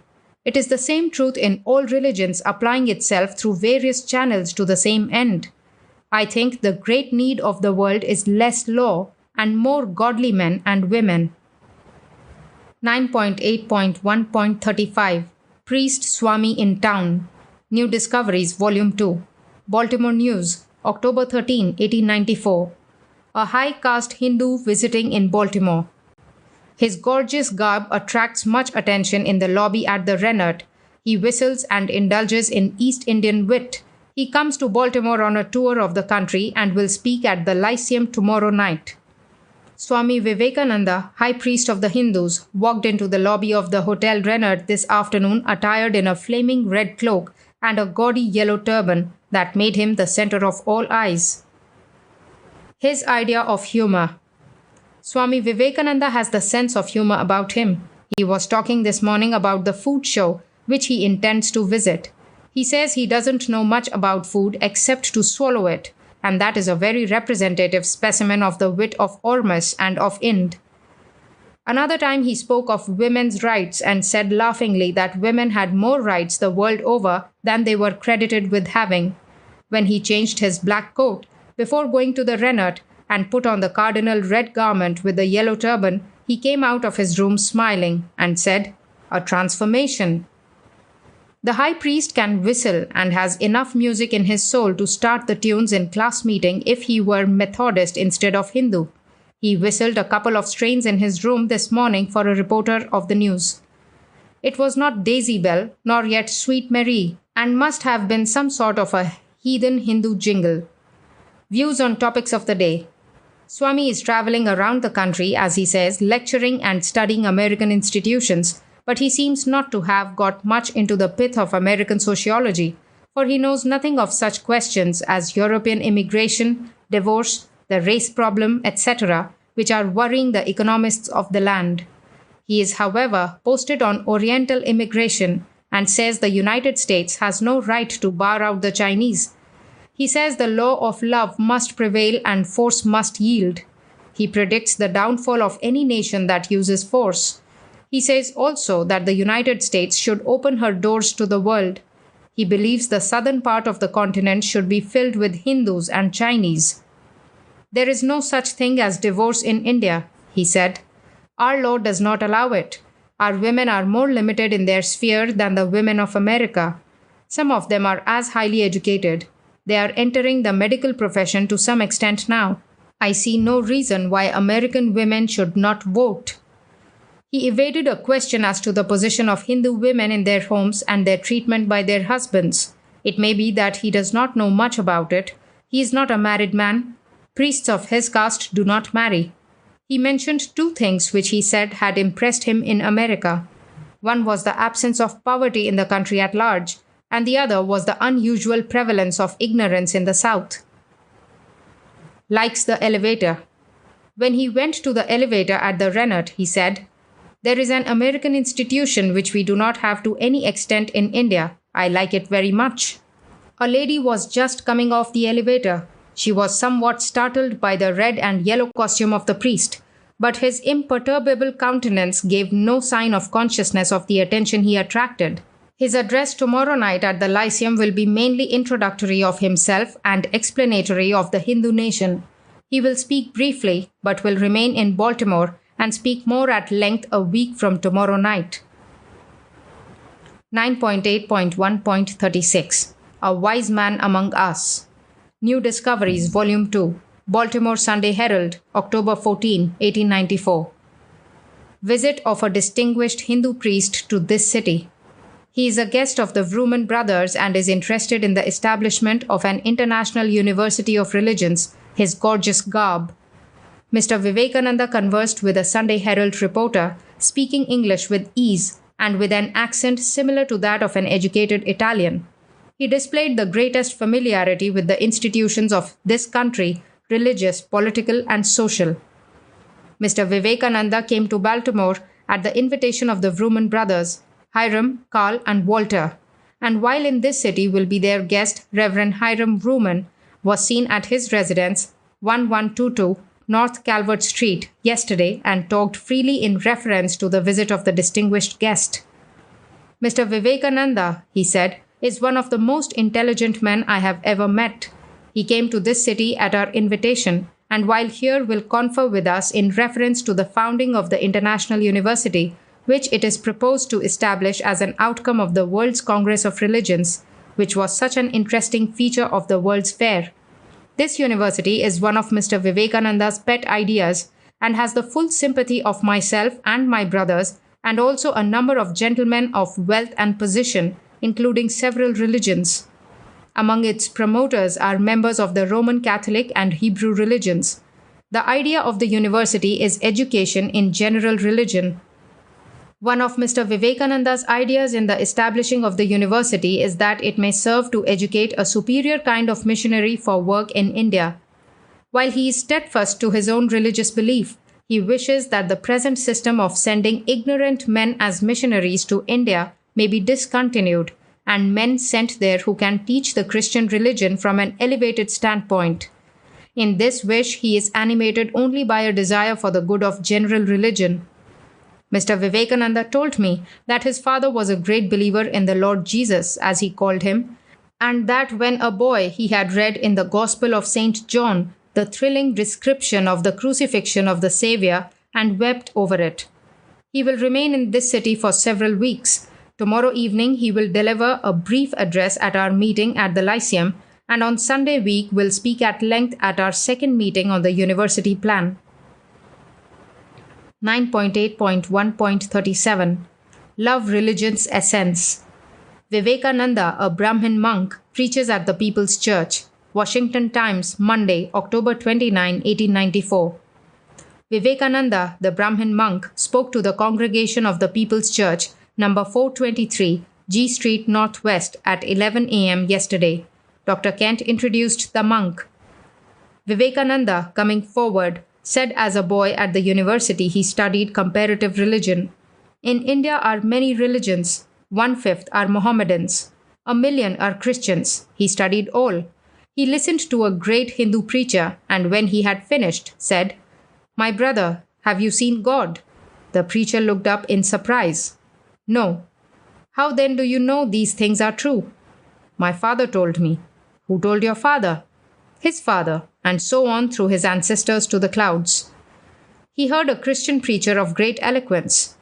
This man told the seeker for truth that if he was not immersed in water at once, he was in great danger to be roasted alive. Upon further questions, this Christian also, through the records of his books, went back to his ancestors, and so back to the clouds. The student not satisfied.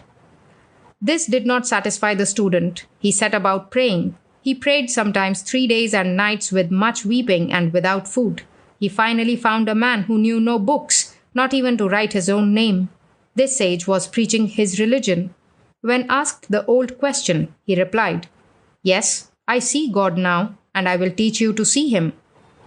This man bore the stamp of God in his features. It was the same certificate that came to the man of Nazareth when the dove descended upon him at Jordan. He made his hearer to believe that God lives and religion is not a mockery. For 12 years, Kananda sat at this man's feet. He was the master. He said one day, "Take up this book." Kananda took up the book and read. It was a calendar. He read in it where the rainfall was foretold. It said that within a certain time so many tons of rain would fall in a certain district. "Now," said the teacher, "close the book and press it." He did so. "Squeeze it very hard." He obeyed. Did any water come from the book? None. So are all books. The true religion is here, at the heart.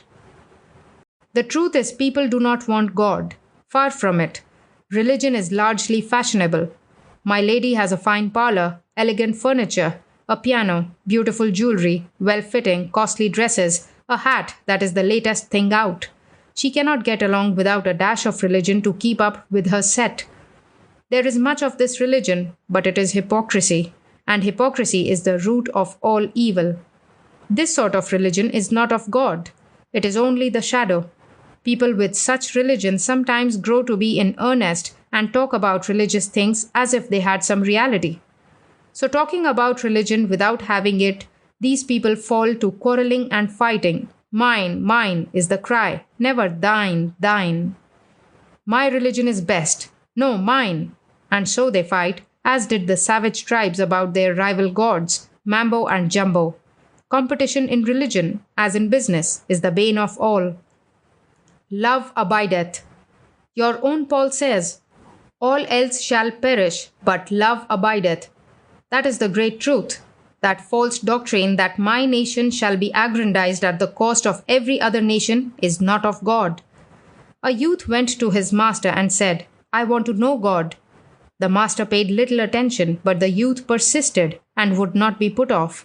Finally, one day the master said, Let us go down to the river and have a bath.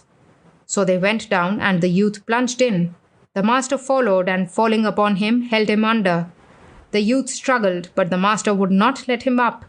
Finally, when he seemed to be almost dead, he desisted, drew him from the water, and revived him. What did you most want when in the water? The master asked.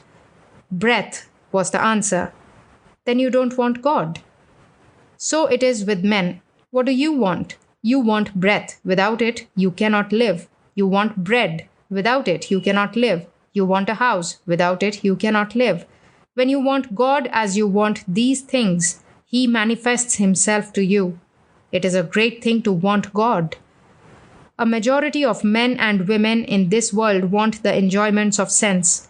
They have been told that there is a God afar off, and if they will send Him a cartload of words, He will help them get these good things of this world. But in every land there are a few persons who want God. They would be one with the essence of good and truth. Religion is not shopkeeping. Love asks no return. Love begs not. Love gives. Religion is not an outgrowth of fear. Religion is joyous.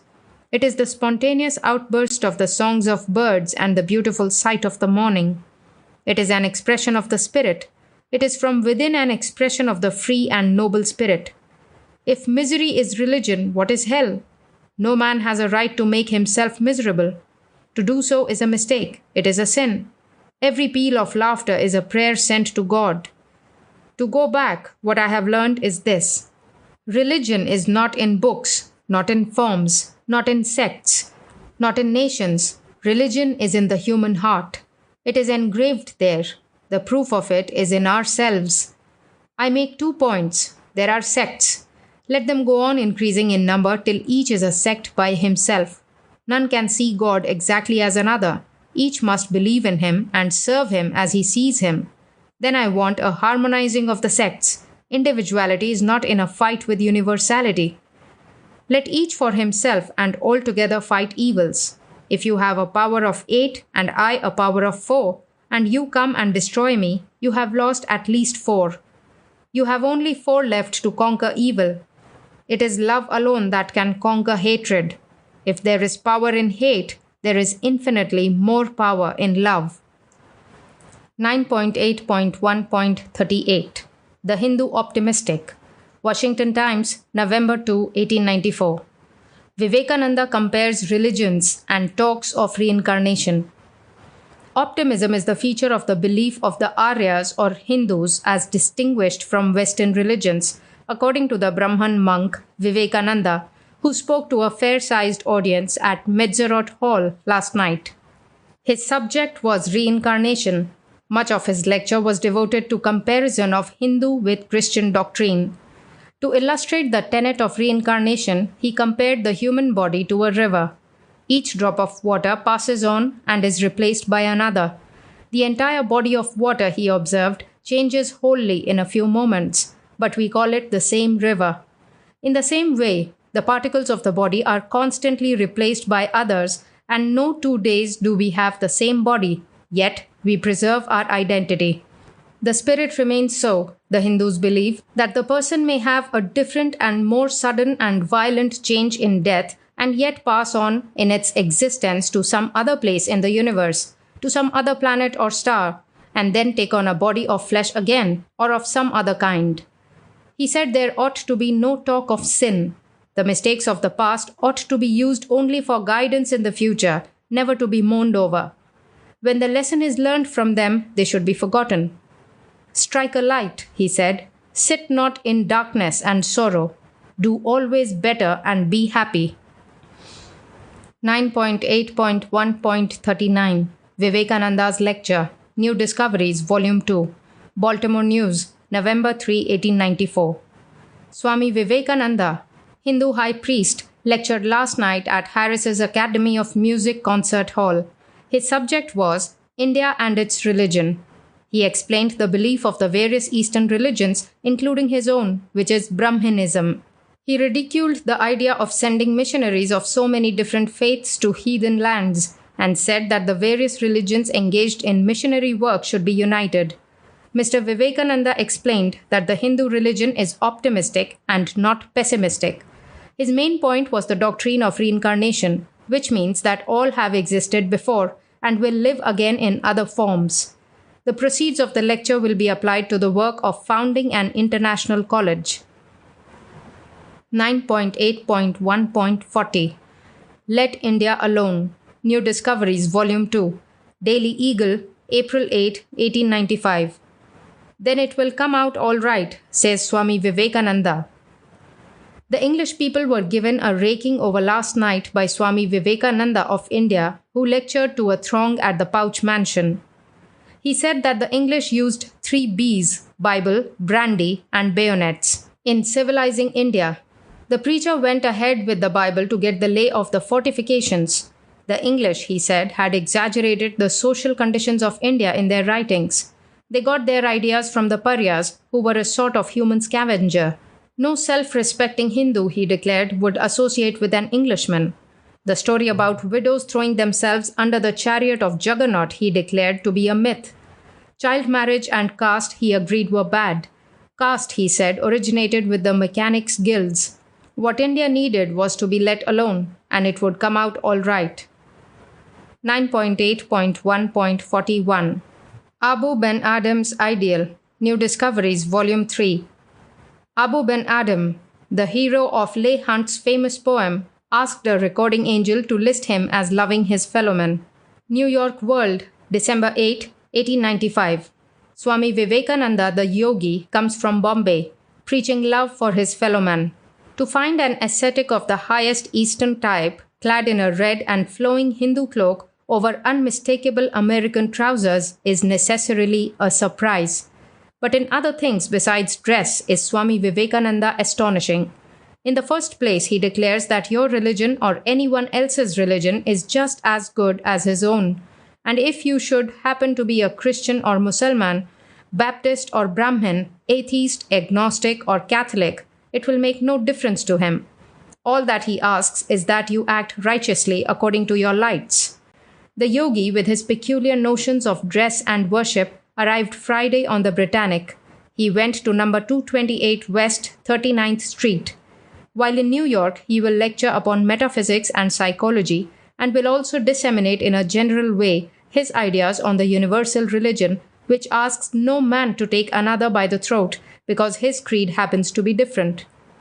Let me help my fellow man. That is all I seek, he says. There are 4 general types of men, he says. The rational, the emotional, the mystical, and the worker. For them, we must have their proper worship. There comes the rational man who says, I care not for this form of worship. Give me the philosophical, the rational, that I can appreciate. So for the rational man is the rational, philosophic worship. There comes the worker. He says, I care not for the worship of the philosopher. Give me work to do for my fellow men. So for him is made a worship as for the mystical, the emotional. In the religion for all these men are the elements of their faith. No, said the Swami very softly in answer to a question. I do not believe in the occult. If a thing be unreal, it is not. What is unreal does not exist. Strange things are natural phenomena. I know them to be matters of science. Then they are not occult to me. I do not believe in occult societies. They do no good and can never do good. In fact, the Swami belongs to no society, cult, or creed. His is a religion which compasses all worship, all classes, all beliefs. Swami, who is a very dark-featured and good-looking young fellow, explained his creed yesterday in remarkably pure English. One forgot when he spoke that an orthodox choker peered over the Bombay robe, which in turn scantily concealed the American trousers. One saw instead a winning smile and a pair of deep, lustrous black eyes. Swami believes in reincarnation. He believes that with the purification of the body, the soul rises to a higher condition, and as the purification through matter continues, the spirit rises until released from further migration and is joined with the universal spirit. Such a man as the Jew Beta, Herman, all what, who has just arrived in this country, the Swami cannot understand. You say, he said, that he comes here to preach hate against his fellow men. Is he not of wrong mind? Is he allowed to spread this hate? The doctors should examine his brain to find out the wrong. The peculiar name of the yogi signifies literally the bliss of discrimination. He is the first Indian yogi who ever came to this country. He comes from Bombay. 9.8.1.42 The Doctrine of the Swami. New Discoveries, Volume 3. New York Herald, January 19, 1896. The following is a brief sketch of the Swami's fundamental teachings. Every man must develop according to his own nature. As every science has its method, so has every religion. Methods of attaining the end of our religion are called yoga, and the different forms of yoga that we teach are adapted to the different natures and temperaments of men. We classify them in the following way under 4 heads. 1. Karma Yoga, the manner in which a man realizes his own divinity through works and duty. 2. Bhakti Yoga, the realization of a divinity through devotion to and love of a personal God. 3. Raja Yoga, the realization of divinity through control of mind. 4. Jnana Yoga, the realization of man's own divinity through knowledge. These are all different roads leading to the same center, God. Indeed, the varieties of religious belief are an advantage, since all faiths are good, so far as they encourage man to religious life. The more sects there are, the more opportunities there are for making successful appeals to the divine instinct in all men. 9.8.1.43 Universal Religion, New Discoveries, Volume 3. Vivekananda's Lecture on the Creeds of the World. Hartford Daily Times, February 1, 1896. A fair house greeted the Hindu monk Vivekananda last night. He was introduced by Mr. C.B. Patterson in some fitting remarks. His subject last night was the ideal or universal religion. Throughout the universe, there are 2 forces constantly at work, the centrifugal and centripetal, positive and negative, action and reaction, attraction and repulsion. We find love and hatred, good and evil. What plane is stronger than the spiritual plane, the plane of religion? The world furnishes no hate stronger than that engendered by religion, and no love stronger. No teachings have brought more unhappiness into the world, nor more happiness. The beautiful teachings of Buddha have been carried across the Himalayas at a height of 20,000 feet by his disciples. 500 years later came the teachings of your beautiful Christ, and these have been carried on the wings of the wind. On the other hand, look at your beautiful earth, deluged in blood in the interest of propagandism and religion. As soon as a man comes into the company of those who do not believe as he does, his very nature changes. It is his own opinions he fights for, not religion. He becomes the very embodiment of cruelty and fanaticism. His religion is all right, but when he starts out to fight for his own selfish opinions, he is all wrong. People are up in arms about the Armenian and the Turkish butcheries, but their consciences don't say a word when the butcheries are committed in the interest of their own religion. In human beings, we find a curious mixture of God, man, and devil, and religion stirs up the latter more than anything else. When we all think alike, the God side of our nature comes out, but let there be a clash of opinions, and presto, change. The devil has the floor. This has been so from time immemorial and will be so always. In India, we know what fanaticism means, for that country for the last 1,000 years has been the especial field of missionaries. But above the clash of opinions and the fight for religions, there comes the voice of peace. For 3,000 years, efforts have been made to bring the different religions into harmony. But we know how this effort has failed, and it always will fail, and it ought to fail. We have a network of words about love, peace, and universal brotherhood, which were meant all right originally, but we repeat them like parrots, and to us they mean nothing. Is there a universal philosophy for the world? Not yet. Each religion has its own creeds and dogmas and insists upon propagating them. You can't make one religion for the whole world. That must not be.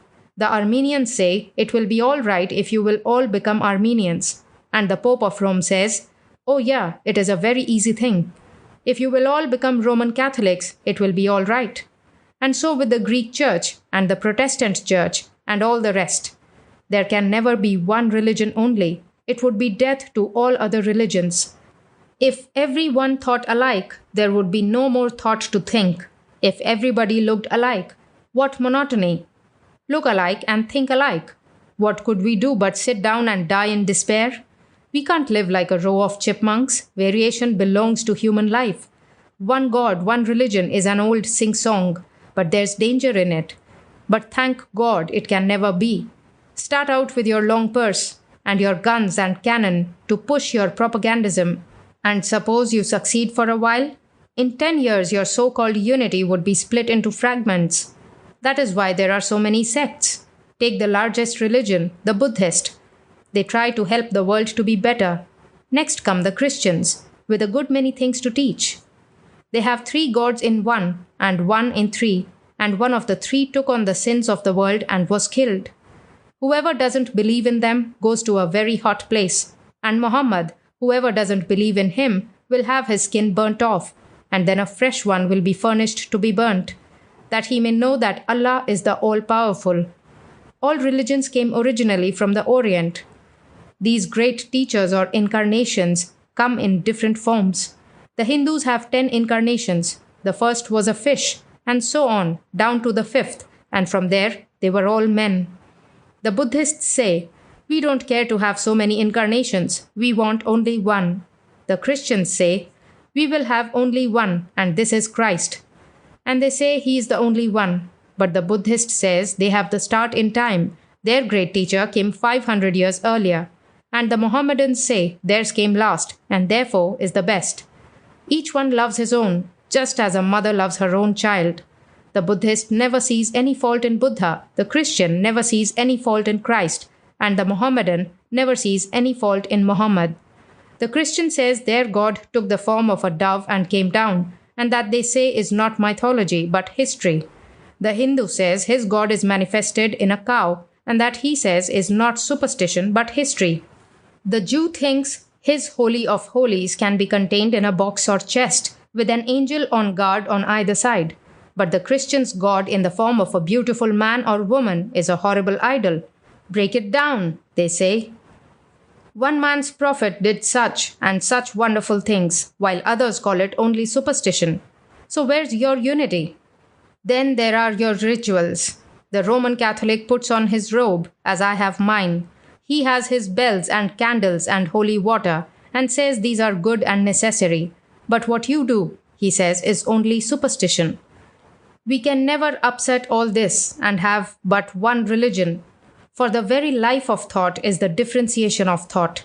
We must learn to love those who think exactly opposite to us. We have humanity for the background, but each must have his own individuality and his own thought. Push the sects forward and forward till each man and woman are sects unto themselves. We must learn to love the man who differs from us in opinion. We must learn that differentiation is the life of thought. We have one common goal, and that is the perfection of the human soul, the God within us. Religion is the great force to help unfold the God within man. But we have to unfold in our own way. We can't all assimilate the same kind of food. Let your aspirations be of the highest, and your inspirations will be in harmony with reason and all known laws, and the Lord will always be with you. 9.8.1.44 Vivekananda's Philosophy. New Discoveries, Volume 4. Tribune, March 5, 1896. He would have many kinds of religion. Vivekananda, the Hindu missionary, lectured at the Hotel Richelieu last night. The parlors of the private hotel were filled to overflowing with a crowd of ladies. When Vivekananda arrived at the hotel, it was with difficulty he worked his way in. He went upstairs and very shortly came down again robed in a purple gown, caught about the waist with a purple cord. Vivekananda in his talk said that there were various religions and each believer thought his religion the only true religion. It was a mistake, he said, to suppose that all should have the same religion. If all were of the same religious opinion, said he, there would be no religion. No sooner does a religion start than it breaks into pieces. The process is for the religion to go on dividing until each man has his own religion, until each man has thought out his own thoughts and carved out for himself his own religion. Vivekananda will remain in Detroit about 2 weeks and will give classes every morning at 11 o'clock and every evening at 8 o'clock at the hotel. 9.8.1.45 Heard Swami Talk. New Discoveries, Volume 4, News Tribune, March 16, 1896. Vivekananda lectured in Temple Beth El. Spoke on the ideal of a universal religion. He will probably leave Tuesday. Temple Beth El was crowded to the doors last night when Swami Vivekananda delivered his address upon the ideal of a universal religion. The time announced for the service was 8 o'clock, but the congregation began to assemble at the temple early in the evening so that the doors had to be opened at 6:25 p.m. They were closed at 7 o'clock, and the hundreds that arrived after that time had to be turned away. We all hear about universal brotherhood and how societies stand up and want to preach this. But to what does it amount? As soon as you make a sect, you protest against equality, and thus it is no more, said Swami. Unity in variety is the plan of the universe. Just as we are all men, yet we are all separate. We find then that if by the idea of a universal religion is meant one set of doctrines should be believed by all mankind, it is impossible, it can never be, any more than there will be a time when all faces will be the same. We must not seek that all of us should think alike, like Egyptian mummies in a museum, looking at each other without thought to think. It is this difference of thought, this differentiation, losing of the balance of thought, which is the very soul of our progress, the soul of thought. Swami will probably leave Tuesday, March 17. At the close of his address last night, he thanked the people of Detroit for the kind reception tendered him and his philosophy.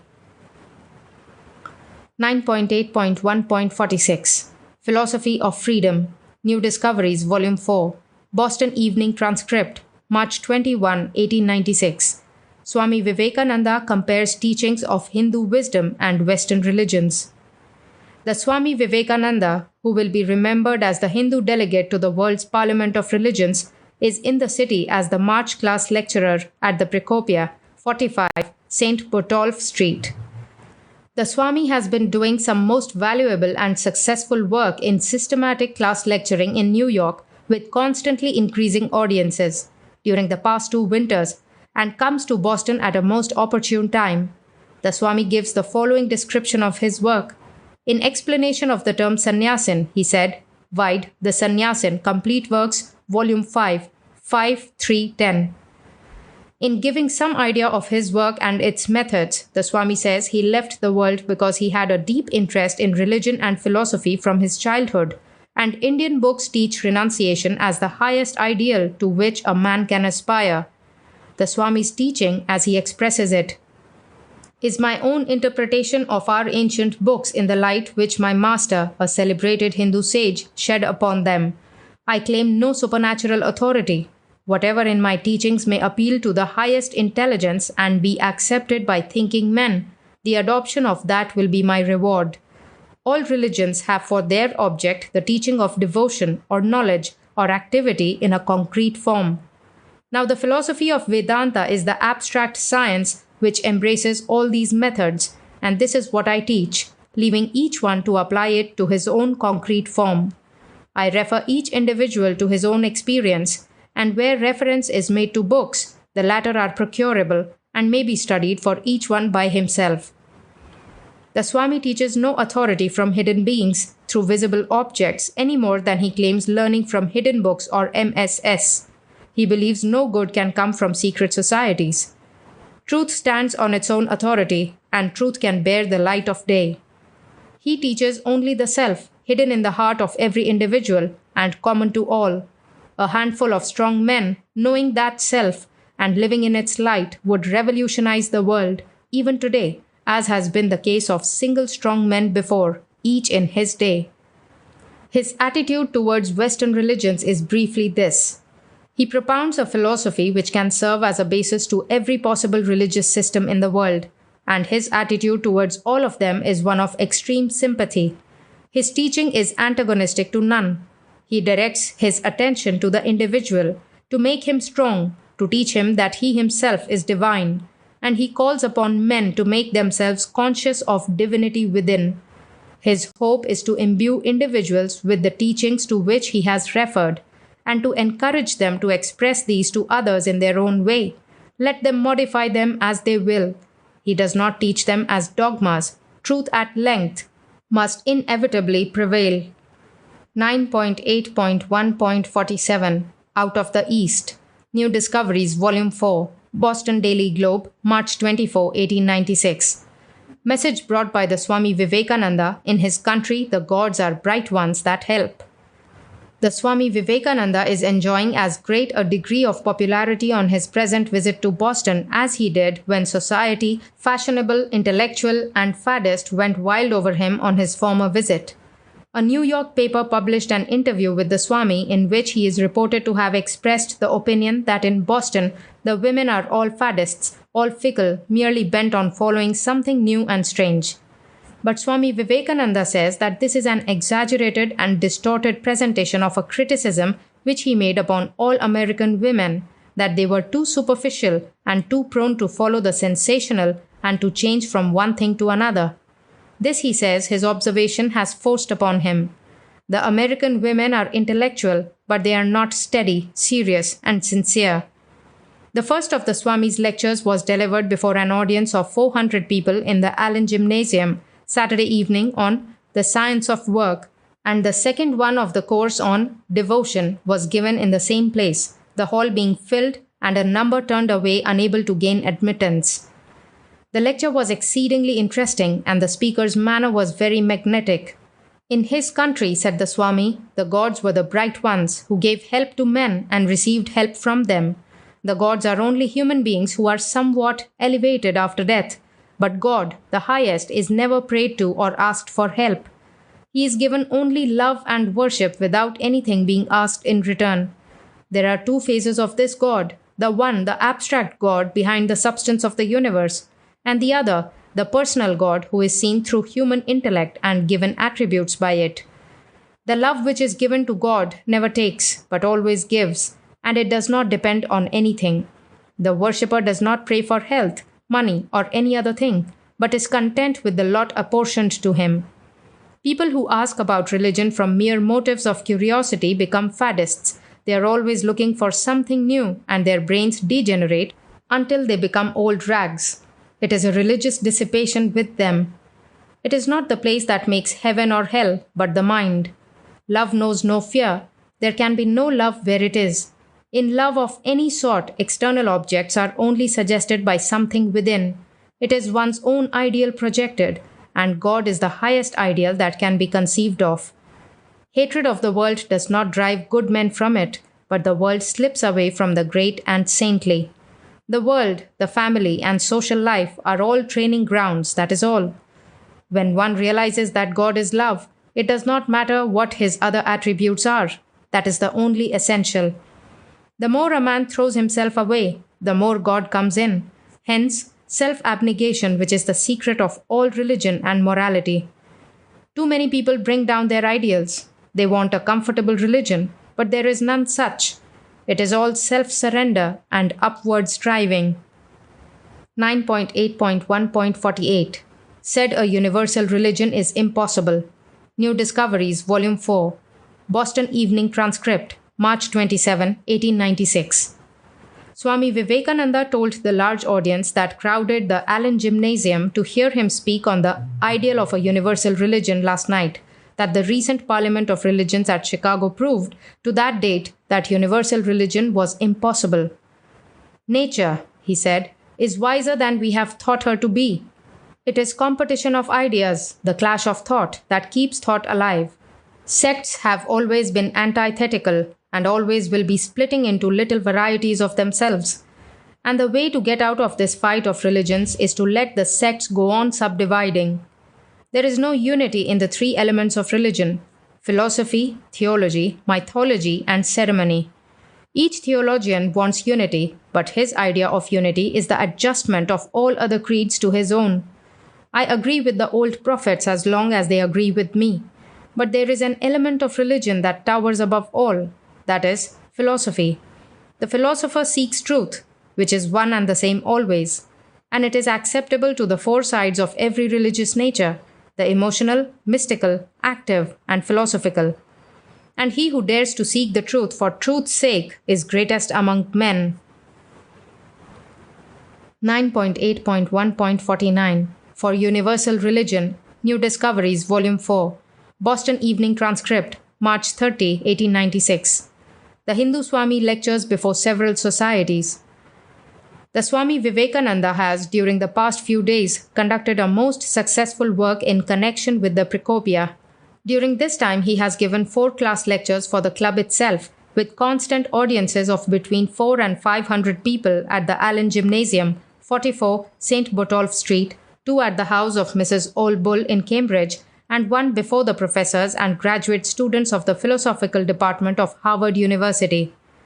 The idea which brought the Swami to America 3 years ago as Hindu delegate to the Parliament of Religions and has been the guiding motive of all his subsequent work, both in America and England, is one which appeals strongly to the people whose creation the Parliament was, but the methods which he proposes are peculiarly his own. One of his lectures during the week has been the ideal of a universal religion, but a harmonious religion would perhaps equally meet the case. If needed, it would not more adequately express that for which he is striving. The Swami is not a preacher of theory. If there is any one feature of the Vedanta philosophy which he propounds, which appears specially refreshing, it is its intense capability of practical demonstration. We have become almost wedded to the idea that religion is a sublime theory which can be brought into practice and made tangible for us only in another life. But the Swami shows us the folly of this. In preaching the divinity of man, he inculcates a spirit of strength into us, which will have none of those barriers between this life and actual realization of the sublime that to the ordinary man appear as insurmountable. In discussing the general lines on which it appears to him universal religion can alone be established, he claims for his plan no super-authority. As he says, "I have also my little plan. I do not know whether it will work or not, and I want to present it to you for discussion. In the first place, I would ask mankind to recognize this maxim: do not destroy. Iconoclastic reformers do no good to the world. Help if you can. If you cannot, fold your hands, stand by, and see things go on. Therefore, say not a word against any man's convictions, so far as they are sincere. Secondly, take man where he stands, and from thence give him a lift.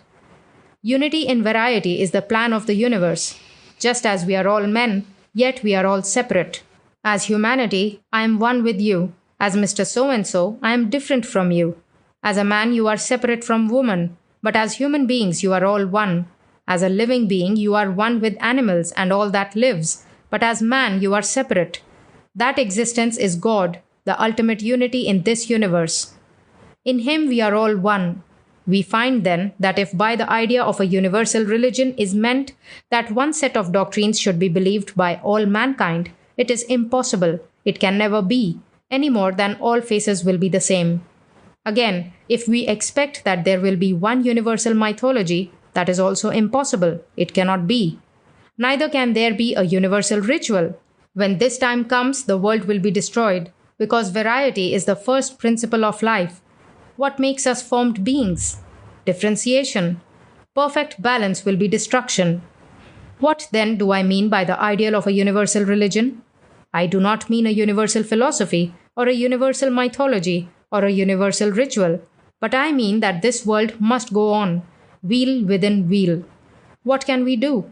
We can make it run smoothly, we can lessen friction, we can grease the wheels, as it were. By what? By recognizing variation. Just as we have recognized unity, by our very nature, so we must also recognize variation. We must learn that truth may be expressed in 1,000 ways, and each one yet be true. We must learn that the same thing can be viewed from 100 different standpoints and yet be the same thing. In society, we see so many various natures of mankind. A practical generalization will be impossible, but for my purpose, I have simply characterized them into four. First, the active man, then the emotional man, then the mystical man, and lastly, the philosopher. To be universal, religion must provide possibility of realizing truth through means suitable to any one of these minds, and a religion which says that through one alone all men must struggle, whether these minds are capable of the struggle or not, must end in agnosticism. In his lecture on Karma Yoga, Swami dealt with the science of work. The lecture for the most part analyzed the motives men have in work, and particularly the motive of heaven as a reward for good work on earth. This, said the Swami, is shopkeeping religion. Work alone reaches its highest when it is done absolutely without hope of reward, work for work's sake, and without regard to the consequences. In discussing Bhakti Yoga, devotion, the Swami explained the rationale of a personal God. This idea of devotion and worship of some being who has to be loved and who can reflect back the love to man is universal. The lowest stage of the manifestation of this love and devotion is ritualism, when man wants things that are concrete and abstract ideas are almost impossible. Throughout the history of the world, we find man is trying to grasp the abstract through thought forms or symbols and the external manifestations of religion. Bells, music, rituals, books, images come under that head. Man can only think with form and word. Immediately, thought comes. Form and name flash into the mind with them, so that when we think of God, whether as the personal God with human shape or as the divine principle or in any other aspect, we are always thinking of our own highest ideal with some or other form, generally human, because the form of man is the highest of which man can conceive. But while recognizing this as a necessity of human weakness, and while making proportionate use of rituals, symbols, books, and churches, we must always remember that it is very good to be born in a church, but it is very bad to die in a church. If a man dies within the bounds of these forms, it shows that he has not grown, that there has been no uncovering of the real, the divinity within him. True love can be regarded as a triangle. The first angle is, love knows no bargain. So when a man is praying to God, give me this and give me that, it is not love. How can it be? I give you my little prayer and you give me something in return. That is mere shopkeeping. The second angle is, love knows no fear. So long as God is regarded as a rewarder or a punisher, there can be no love for him. The third angle, the apex, is, love is always the highest ideal. When we have reached the point where we can worship the ideal as the ideal, all arguments and doubts have vanished forever. The ideal can never escape, because it is part of our own nature. In his lecture at Harvard University, the Swami traced the history, so far as is known, of the Vedanta philosophy and showed to what extent the Vedas, the Hindu scriptures, are accepted as authoritative, merely as the foundation for the philosophy insofar as they appeal to the reason. He compared the three schools, the dualists who acknowledge a supreme being and a lesser being manifesting in men, but eternally separate from men. Next, he described the philosophy of the qualified non-dualists, whose particular idea is that there is a God and there is nature, but that the soul and nature is simply the expansion or the body of God, just as the body of man is to man's soul. They claim in support of this theory that the effect is never different from the cause, but that it is the cause reproduced in another form, and as God, therefore, is the cause of this universe, he is also the effect. The monists declare that if there is a God, that God must be both the material and the efficient cause of the universe. Not only is he the creator, but he is also the created. He himself is this universe, apparently, but in reality, this universe does not exist. It is mere hypnotization. Differentiation is in the name and form only. There is but one soul in the universe, not two, because that which is immaterial cannot be bounded, must be infinite. And there cannot be two infinities, because one would limit the other. The soul is pure, and the appearance of evil is just as a piece of crystal, which is pure in itself, but appears to be variously colored when flowers are placed before it.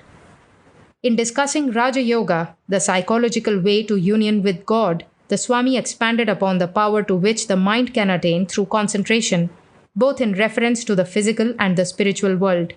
It is the one method that we have in all knowledge.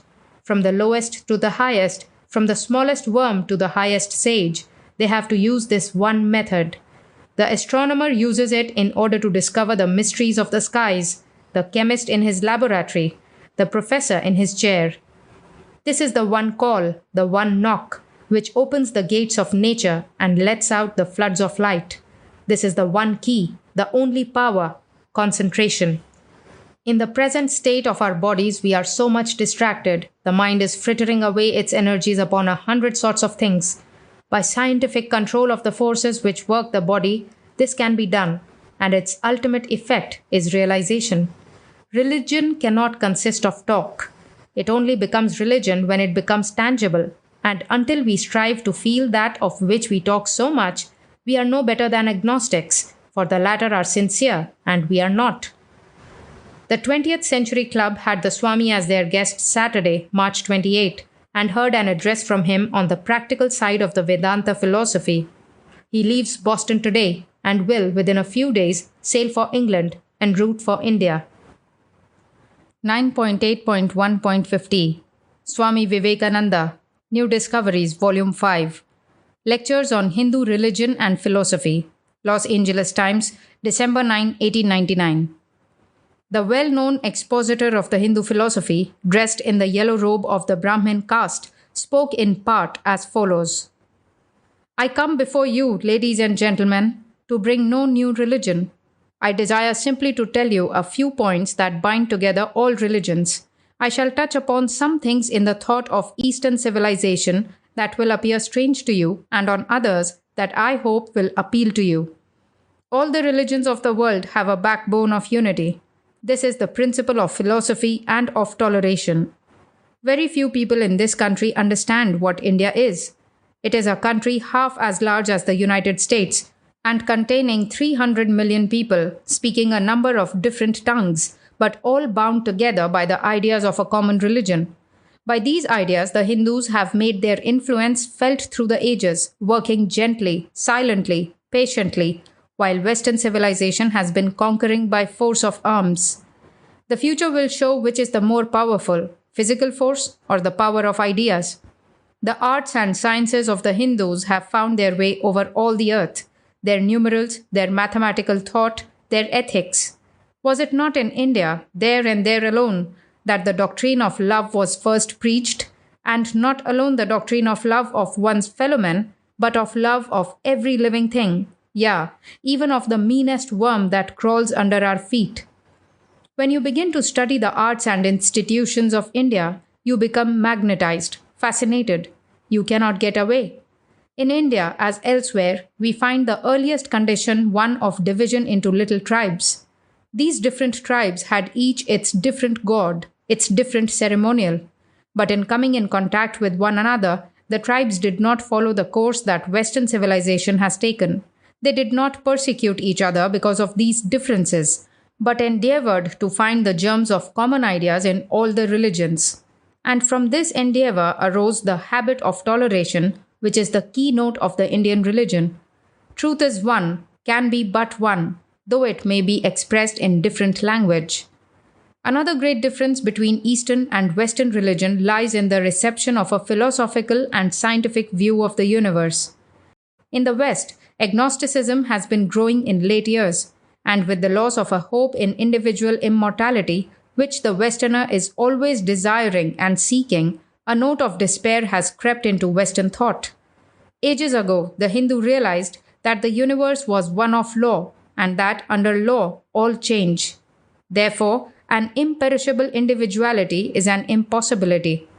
But this thought is not one of despair to the Hindu. On the contrary, and this is what the Westerner can least understand of Eastern thought, he longs for freedom, for release from the thraldom of the senses, from the thraldom of pain and the thraldom of pleasure. Western civilization has sought a personal God and despaired at the loss of belief in such. The Hindu too has sought, but God cannot be known to the external senses. The infinite, the absolute, cannot be grasped. Yet, although it eludes us, We may not infer its non existence. It exists. What is it that cannot be seen by the outward eye? The eye itself. It may behold all other things, but itself it cannot mirror. This then is the solution. If God may not be found by the outer senses, turn your eye inward and find in yourself the soul of all souls. Man himself is the all. I cannot know the fundamental reality because I am that fundamental reality. There is no duality. This is the solution of all questions of metaphysics and ethics. Western civilization has in vain endeavored to find a reason for altruism. Here it is. I am my brother, and his pain is mine. I cannot injure him without injuring myself, or do ill to other beings without bringing that ill upon my own soul. When I have realized that I myself am the Absolute, for me there is no more death, nor life, nor pain, nor pleasure, nor caste, nor sex. How can that which is absolute die or be born? The pages of nature are turned before us like the pages of a book, and we think that we ourselves are turning, while in reality we remain ever the same. 9.8.1.51 Hindu Philosophy, New Discoveries, Volume 5. Conception of the Universe in Distant India. Los Angeles Times, December 13, 1899. Swami Vivekananda, the Hindu philosopher, addressed the regular monthly meeting of the Southern California Academy of Sciences at Unity Church last evening. The audience was large and appreciative, and at the end of the lecture, a number of questions were asked by members of the audience and answered by the lecturer. The speaker began with a reference to the mythological tales of the Hindus, in which they attempted to explain the origin of the universe, and he told also of the endeavors of the ancients to explain the mysteries which surrounded them. According to their belief, he said, man's first idea is of himself. His will moves all his members. A child's idea of power is in its will. All movement of the universe has a will behind it. The Hindus believe, said the speaker, that there is but one God, and he a person like the rest of them, but infinitely greater. Their mind is philosophical enough not to admit the existence of two gods, one bad and one good. With them, nature is a unit. Unity in all existence is the universe, and God is the same as nature. There is not a system of philosophy, said the speaker, from that of the ancient Egyptians down to that of the Roman Catholic Church, which does not show traces of the same thought. All forces that exist in the mental and physical world have been resolved in India into the one word Father, Prana. Whatever is has been projected by him. In closing, the philosopher said that the ancient voice of India had found an echo in the 19th century in the writings of Herbert Spencer. 9.8.1.52 Conception of the Universe, New Discoveries, Volume 5, Los Angeles Herald, December 13, 1899. Swami Vivekananda's lecture before the Academy of Sciences. Unity Church was filled last evening with a large audience to hear the Swami Vivekananda, a native of India, lecture on the cosmos, or the Veda conception of the universe, under the auspices of the Southern California Academy of Sciences. In introducing his subject, the speaker reviewed the mythology of the flood, which among the Babylonians, Egyptians, Assyrians, and other races is similar to the story of the Hebrew scriptures, showing that all held a similar belief concerning the creation of the universe. In the worship of the sun and the forces of nature, we see the attempts of ancient peoples to explain the mysteries surrounding them. Man's first idea of force was himself. When a stone fell, he saw no force in it, but the will behind it, and he conceived the idea that the whole universe was moved by force of wills. Gradually, these wills became one, and science begins to rise. Gods begin to vanish, and in their place comes oneness. And now God is in danger of being dethroned by modern science. Science wants to explain things by their own nature and make the universe self-sufficient. Wills gradually began to disappear, and in their place comes will. This was the process of development in all the nations of the world, and so it was in India. Their ideas and gods were pretty much the same as those of other lands. Only in India they did not stop there. They learned that life alone can produce life, and that death can never produce life. In our speculations about God, we have got to monotheism.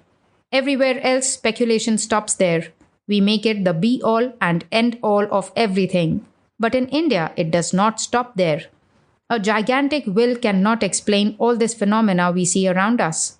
Even in man, there is something back of the will. In so common sense a thing as the circulation of the blood, we find will is not the motive power. We have conceived God as a person like ourselves, only infinitely greater. And because there is goodness and mercy and happiness in the world, there must be a being possessing these attributes, but there is also evil. The Hindu mind is too philosophical to admit the existence of two gods, one good and one bad. India remained true to the idea of unity. What is evil to me may be good to someone else. What is good to me may be evil to others. We are all links in a chain.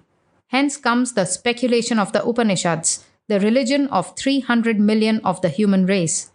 Nature is a unit. Unity is in all existence. And God is the same as nature. This is one of the Indian speculations known to all the world outside of India.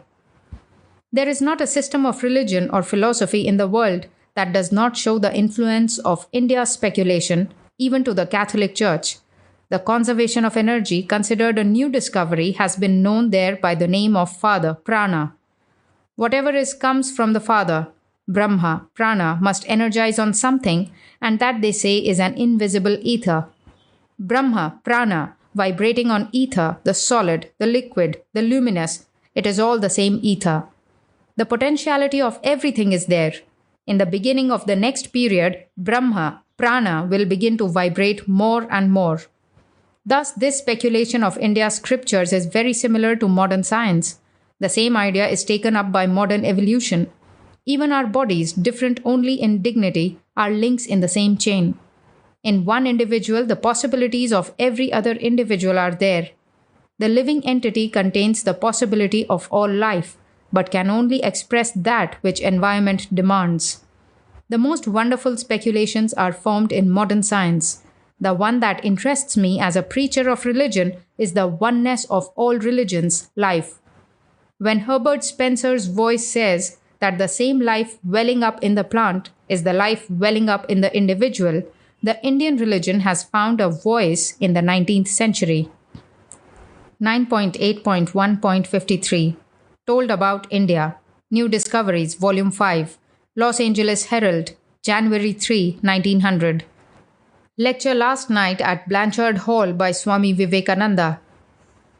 Swami Vivekananda, member of an ancient order of Hindu monks, who is giving a series of lessons and lectures in this city, addressed an audience last night at Blanchard Hall upon the history of India, the people of India.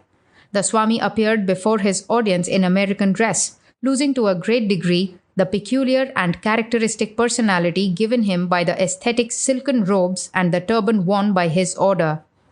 The speaker said India was not a country, but a continent containing a huge mass of races united by religion. India was of ancient date. It was inhabited when, through a desire to reach it by a shorter passage, Columbus discovered America, and its production of cotton, sugar, indigo, and spices have enriched the world. This country, inhabited by 200 million of people, is full of little villages that extend through all the valleys and up the mountains thousands of feet above the sea level. The immense fertility of the soil owes much to the tremendous rainfall, which is often 1,800 inches in a season, averaging perhaps 600 inches. Many of the people, however, in spite of the abundant productions, live wholly on millet, a kind of cereal. No animal food is eaten, no meat, eggs, or fish. The country from most ancient times has kept its own customs, its own languages, and its castes. It has by its religion saved itself while it has seen other nations rise and decay. The Babylonian civilization was not new, but India dates long before its rise and fall.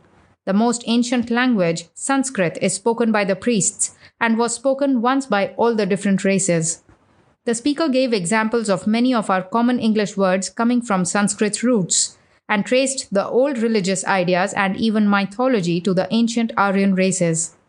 Many of the customs of the country were sketched, And further, it was shown how this country was the seat of civilization, the center of arts, the sciences, the philosophical thought of the world. India have saved themselves by making a wall around themselves by making the castes absolute. An emperor in India is glad to trace his descent from a priest who is the highest caste.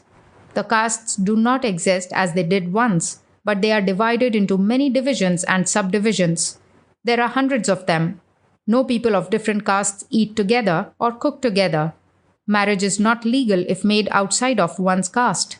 The intricacy of the laws of caste is very great and branch out into the minutest detail, may belong to the same caste.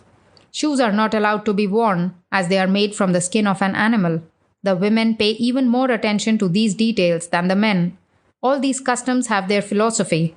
This is the true democracy. It is the socialistic idea, the development of the masses, not the individual. The speaker closed with comparing the position of women in India with that of this country. In India, the whole idea of womanhood is the mother. The mother is reverenced. She is the giver of life, the founder of the race. 9.8.1.54 The Religious Legends of India. New Discoveries, Volume 5. Los Angeles Times, January 17, 1900. The Swami. Clad in his maroon robe, Swami Vivekananda addressed a small audience composed mostly of women at the Shakespeare Club this evening, January 16. He gave an account of the religious legends of Brahmanism, which are embodied in the daily lives of the Hindus, of the origin of Shiva, and his surrender to the pure spirit of his wife, today the mother of all India, whose worship is carried to such an extent that no female animal can be killed. Vivekananda quoted freely from the Sanskrit, translating as he went along. 9.8.1.55 The Science of Yoga. New Discoveries, Volume 5. Los Angeles Herald, January 26, 1900. Swami Vivekananda, the Oriental seer, lectured at the Shakespeare Club this morning, Thursday, January 25, on the science of yoga. He said that there is no difference in kind between anything in nature, but that all difference are of degree merely. The mind is the supreme power, the motor of the world. 9.8.1.56 Swami Vivekananda at the Los Angeles home. New Discoveries, Volume 5. Unity, February 1900. We had 8 lectures at the home by the Swami, and all were intensely interesting, though a few malcontents complained because he did not give some shortcuts into the kingdom of heaven and show an easy way to the attainment of mental powers. Instead, he would say, "Go home and promise yourself that you will not worry for a whole month, even though the maid breaks all your best china." There is combined in the Swami Vivekananda the learning of a university president, the dignity of an archbishop, with the grace and winsomeness of a free natural child. Getting on the platform without a moment's preparation, he would soon be in the midst of his subject, sometimes becoming almost tragic as his mind would wander from deep metaphysics to the prevailing condition in Christian countries today, who go and seek to reform Filipinos with the swords in one hand and the Bible in the other, or in South Africa allow children of the same father to cut each other to pieces. To contrast this condition of things, he described what took place during the last famine in India, where men would die of starvation beside their cattle rather than stretch forth a hand to kill. Will Unity readers remember the 50 million Hindus who are starving today and send them a blessing? Instead of trying to give much of what we heard from the Swami direct, I will append a few of the sayings of his master, Ramakrishna, that will better indicate the nature of his teaching. His chief aim seems to be to encourage people in living simple, quiet, wholesome lives, that the life shall be the religion, not something separate and apart. To the true mother he gives the highest place, counting her as more to be esteemed than those who simply run around teaching. Anyone can talk, he said. But if I had to look after a baby, I could not endure existence for more than 3 days. Frequently he would speak of the mother as we speak of the father, and would say, "The mother will take care of us," or "The mother will look after things." We had a lecture on Christmas Day from the Swami entitled "Christ's Mission to the World," and a better one on this subject I never heard. No Christian minister would have presented Jesus as a character worthy of the greatest reverence more eloquently or more powerfully than did this learned Hindu, who told us that in this country, on account of his dark skin, he has been refused admission to hotels, and even barbers have sometimes objected to shave him. Is it any wonder that our heathen brethren never fail to make mention of this fact, that even our master was an Oriental? 9.8.1.57 Hindu Monk Lectures, New Discoveries, Volume 5, San Francisco Chronicle, February 24, 1900. Swami Vivekananda's topic is The Idea of Universal Religion. At Golden Gate Hall last evening, Swami Vivekananda, a Hindu monk, entertained an audience for an hour and a half with his lecture on The Idea of Universal Religion. Tracing religion from the commencement of history, he spoke of the existence of creeds. Sects were known from the earliest time, he said. As time rolled on, there began various contests for a supremacy between the various sects. History, he declared, was a mere repetition of slaughter under the guise of religion.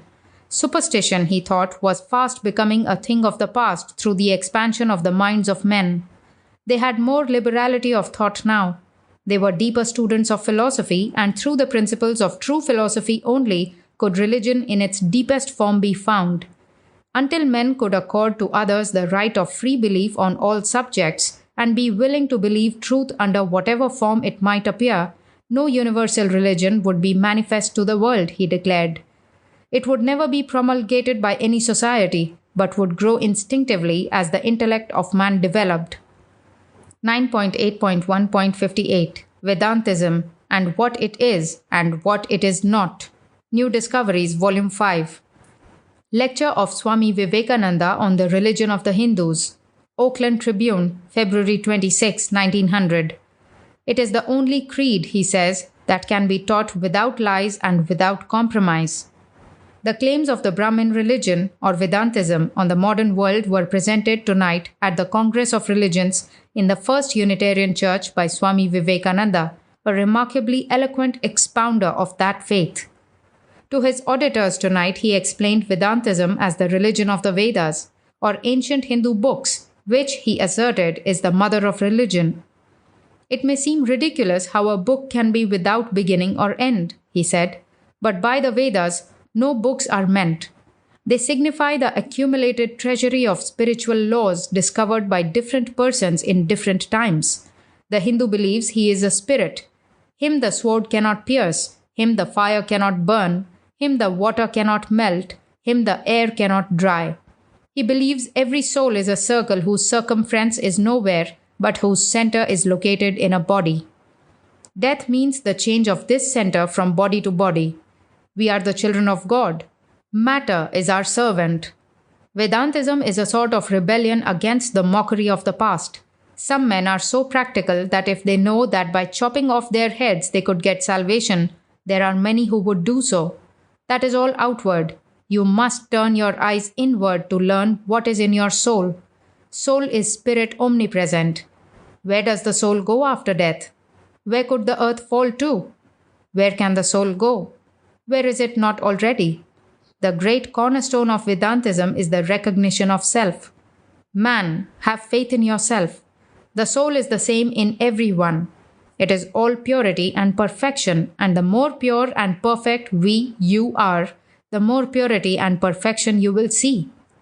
A man or preaching jack who cries, "O Lord, I am only a crawling worm," should be still and crawl into his hole. His cries only add more misery to the world.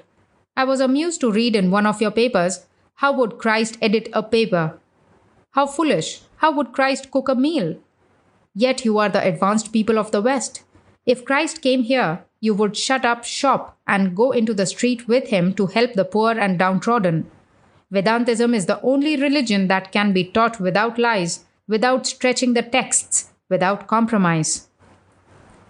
9.8.1.59 True Religion, New Discoveries, Volume 6. The Alameda Encinal, April 5, 1900. Hindu philosopher gives his ideas. Last evening, the Swami Vivekananda gave the first of a series of 3 public lectures at Tucker Hall on the development of religious ideas, of which no verbatim transcript is available. The speaker dwelt briefly on the similarity of ideas in the minds of Orthodox Christians, Mohammedans, and Hindus with regard to the origin of their religions. Each believed his particular prophet or teacher to have been inspired in some mysterious way by a god or gods who, as it were, regulated or influenced the affairs of this world from a distance. The modern scientific mind, on the contrary, instead of seeking for outside or supernatural causes for phenomena, endeavored to find cause in the thing or condition itself. While at first glance this method of investigation might seem to take from religion some of its vital elements, yet in reality it resulted in man finding that the spiritual attributes of deity and the states of mind producing heaven and hell were all within himself. And although the result of this rational modern inquiry might appear to contradict much that had been handed down in the old religious writings such as Bible, Quran, and Vedas, yet the contradiction was more apparent than real, for the prophets and teachers of old had true perceptions, but were mistaken only in attributing their experiences to outside agencies, instead of realizing them to be the development and expression of elements in their own souls before unknown and unrecognized. The lecturer traced some of the common beliefs regarding location of heavens and hells, of various burial rites and customs, and he spoke of the impressions made on the primitive mind that resulted in a personification of the active natural forces in the phenomena with which we are surrounded. 9.8.2 European Newspaper Reports 9.8.2.1 Swami Vivekananda on Love New Discoveries Volume 3 Maidenhead Advisor October 23, 1895 On Thursday, the Swami Vivekananda delivered a lecture at the town hall, Maidenhead, taking as his subject the Eastern doctrine of love. Owing to other attractions in the town, the attendance was not large. Many of the public also associated the lecturer with the Theosophical Society, with which, however, he has, we are informed, nothing whatever to do, nor with any other society. Neither does he propose forming any society himself. He believes in expounding his views to whoever will listen to them and leaving those individuals to advocate them as a whole, or with whatever modifications they may deem fitting, or to reject them altogether, believing that out of the strife of all opinions, truth at length prevails. The chair was taken at 8 p.m. by Mr. E. Gardner, J.P., C.C., and he very briefly introduced the lecturer, who was clad in his native costume. The Swami then proceeded to express his view upon devotion to deity, or as more commonly expressed in the East, love, bhakti, to the following effect. Religion may be divided into two forms, the first almost entirely superstitious, and the second merely metaphysical. But if either of these is to have any force, it must be accompanied by love. Work alone without this element did not satisfy. The land might be covered with hospitals penetrated by good roads. There might be great social institutions well conducted and good sanitation, but these were all external physical processes and by themselves brought man no nearer to divinity. Both the realist and the idealist were necessary and complementary one of the other. The idealist brought the bold aspiration down to the earth. The realist caused it to take form through work. Love cannot be defined in positive terms, only negatively. Its nature is of the form of renunciation. In its more general sense, it might be divided threefold. 1. That love which is for one's own pleasure, irrespective of pleasure or pain to others, the purely selfish, the lowest. 2. That love which exchanges. I will love you if you love me. We will make each other mutually happy, the partially selfish, the middle path trodden by the great majority of mankind.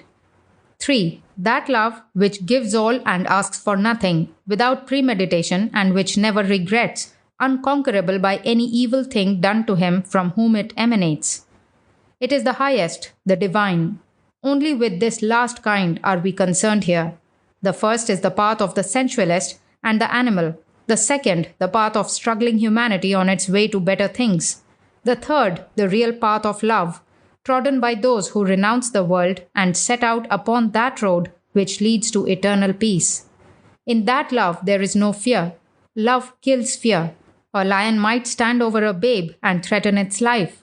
The mother knows no fear. She does not fly, but she opposes. At that moment, love destroys terror. At other times, the same woman would run from a small dog.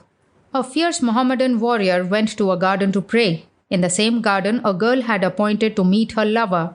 The warrior lay prostrate on his face according to the prescribed form of his religion. At that moment, the girl espied her lover, and with joy rushing to meet him, trod upon the prostrate form. He jumped up and laying hand upon his sword, would have slain the girl. "How dare you," cried he, "vile wench, disturb my worship, my devotion to God with your base feet?" "Worship? Devotion?" cried the girl. "You do not know what they are. You had no devotion, lying there, no spirit of worship. If I, a timid girl, could so forget the presence of an object of dread like you, in my worship and devotion to my earthly lover, as to tread upon you and not even know it, how much more should you, if your heart had been absorbed in love and devotion to God, have been ignorant that I touched you?" The warrior was humbled and appeased and went away. Our highest ideal of love is the image which we form for ourselves of deity. A barbarous people have a tyrannical and cruel God. A wise and noble people see God in ever and ever widening potencies. God is always God, but the views which men and nations may take of him vary. No higher view is known than that of love. The man who bears in his heart an unrelaxing love to every creature, whether he recognize that that creature is a manifestation of God, in which he is actually present, or whether he look upon it merely as fashioned by deity, that man is on the path to deity, on the great path of devotion and renunciation. He cannot injure the creature of God, however repulsive to his narrower view of what should or should not be. He gives in love, not in pride. In loving deity, he loves its manifestations, works with them, and abides by them. The lecture was impressively delivered, and at the close a vote of thanks was accorded the chairman on the proposition of Mr. E.T. Sturdy of Caversham. The proceedings occupied only a little over half an hour. 9.8.2.2 An Indian Ascetic, New Discoveries, Volume 3. Standard, October 23, 1895. Since the days of Ram Mohan Roy, says the Standard, with the single exception of Keshab Chandra Sen, there has not appeared on an English platform a more interesting Indian figure than the Brahman who lectured in Prince's Hall last night. The lecture was a most fearless and eloquent exposition of the pantheistic philosophy of the Vedanta school, and the Swami seems to have incorporated into his system a good deal also of the moral element of the Yoga school, as the closing passage of his lecture presented in a modified form not the advocacy of mortification, which is the leading feature of the latter school, but the renunciation of all so-called material comforts and blessings as the only means of entering into perfect union with the Supreme and Absolute Self. The opening passages of the lecture were a review of the rise of the grosser form of materialism in the beginning of the present century and the later development of the various forms of metaphysical thought, which for a time swept materialism away. From this he passed on to discuss the origin and nature of knowledge. In some respects, his views on this point were almost a statement of pure fichteism, but they were expressed in language, and they embodied illustrations, and made admissions which no German transcendentalist would have used. He admitted there was a gross material world outside, but he confessed he did not know what matter was. He asserted that mind was a finer matter, and that behind was the soul of man, which was immovable, fixed, before which outward objects passed, as it were, in a procession which was without beginning or end. In other words, which was eternal, and finally, which was God. He worked out this pantheistic conception of the personal identity of man and God with great comprehensiveness and an ample wealth of illustration, and in passage after passage of great beauty, solemnity, and earnestness. "There is only one soul in the universe," he said. "There is no you or me. All variety is merged into the absolute unity, the one infinite existence, God." From this, of course, followed the immortality of the soul, and something like the transmigration of souls towards higher manifestations of perfection. As already stated, his peroration of 20 minutes was a statement of the doctrine of renunciation. In the course of it, he made some remorselessly disparaging criticism on the work that factories, engines, and other inventions and books were doing for man, compared with half a dozen words spoken by Buddha or Jesus. The lecture was evidently quite extemporaneous and was delivered in a pleasing voice, free from any kind of hesitation. 9.8.2.3 Native Indian Lecturer at Prince's Hall, New Discoveries, Volume 3, London Morning Post, October 23, 1895. Last night at Prince's Hall, Piccadilly, Swami Vivekananda, an Indian yogi who is at present on a visit to this country, delivered what was described as an oration on the subject of self-knowledge. A yogi, it was explained, is one who formally renounces the world and gives himself up to study and devotion. Swami Vivekananda originally left his native land for the purpose of giving his interpretation of the Vedanta philosophy at the Parliament of Religions, which was held 2 years ago at Chicago, and since that time he has been engaged in delivering lectures on the same subject in America.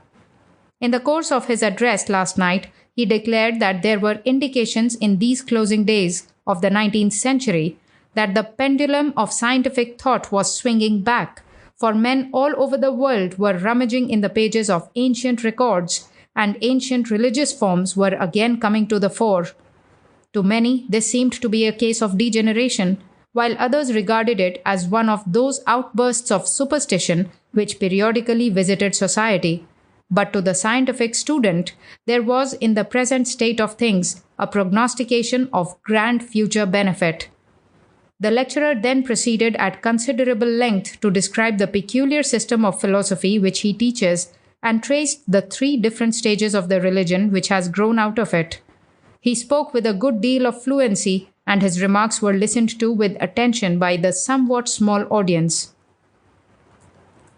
9.8.2.4 The Christian Commonwealth, New Discoveries, Volume 3, Christian Commonwealth, November 14, 1895. South Place Chapel Lecture. The Swami Vivekananda enlightened the congregation at South Place Chapel last Sunday morning on the basis of Vedanta morality. The Swami explained that in the system of morality which he was expounding, actions were not inspired by any hope of reward here or hereafter, nor by any fear of punishment in this world or in the beyond. We must work simply from the impetus within, work for work's sake, duty for duty's sake. This idea of morality is claimed to be superior to the religion of Jesus, and so has beguiled some so-called Christians into Buddhism or other Eastern philosophies. But the essence of true Christianity is that if your actions are inspired by the heavenly kingdom within you, paradise will be the result, whereas if you act in harmony with the devil's kingdom without you, will land in perdition. The genuine Christian does not, as the Swami seemed to suggest, act for the purpose of evading punishments, but at the same time, he sees the ultimate consequences of all actions.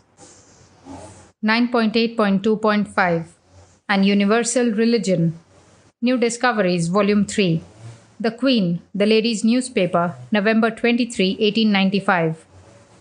Mrs. Harvey's first autumn at home took place last Saturday at Queen's House, when the Indian yogi or ascetic Swami Vivekananda, Buddhist delegate at the Parliament of Religions at Chicago in 1893, discussed in a liberal spirit and not without humor the chances and the charms of an universal religion. He showed that the underlying principles of all the great religions of the world resembled one another, and amongst the great prophets he placed the Christian Redeemer very high, implying, however, that his teaching was little borne out sometimes by his professed followers. There was no radical impossibility of reconciliation between sects, now biting and devouring each other from the best motives, if charity and sympathy were carried into the kiosk, the temple, and the church. Canon Basil Wilberforce and the Reverend H.R. Hayes both made interesting speeches in reply to the Swami. The guests numbered 150. 9.8.2.6 Education, New Discoveries, Volume 4, Daily Chronicle, May 14, 1896. The Sesame Club. At a meeting of the Sesame Club on Tuesday night, May 12, the chairman, Mr. Ashton Johnson, said he regretted to announce that Mrs. Norman was too unwell to be present to open, as announced, a debate on should we return to the land. An address was accordingly given by Swami Vivekananda on the subject of education, in which he urged that no one could obtain intellectual greatness until he was physically pure. Morality gave strength. The immoral were always weak and could never raise themselves intellectually, much less spiritually. Directly as immorality began to enter the national life, its foundations commenced to rot.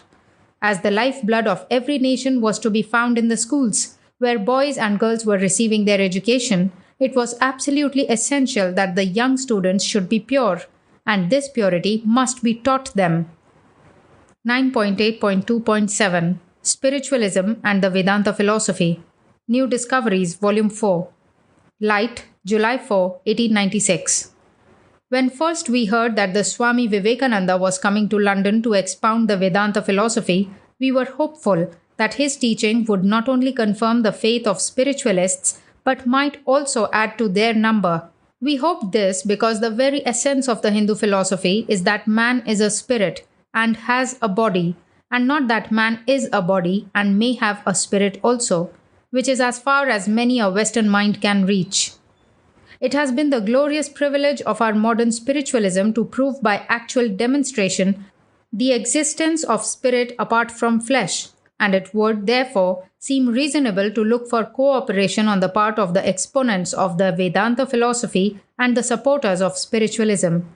We are not quite certain, however, that this desirable consummation can be attained, for observations made very recently by the Swami are calculated only to divide the two sects.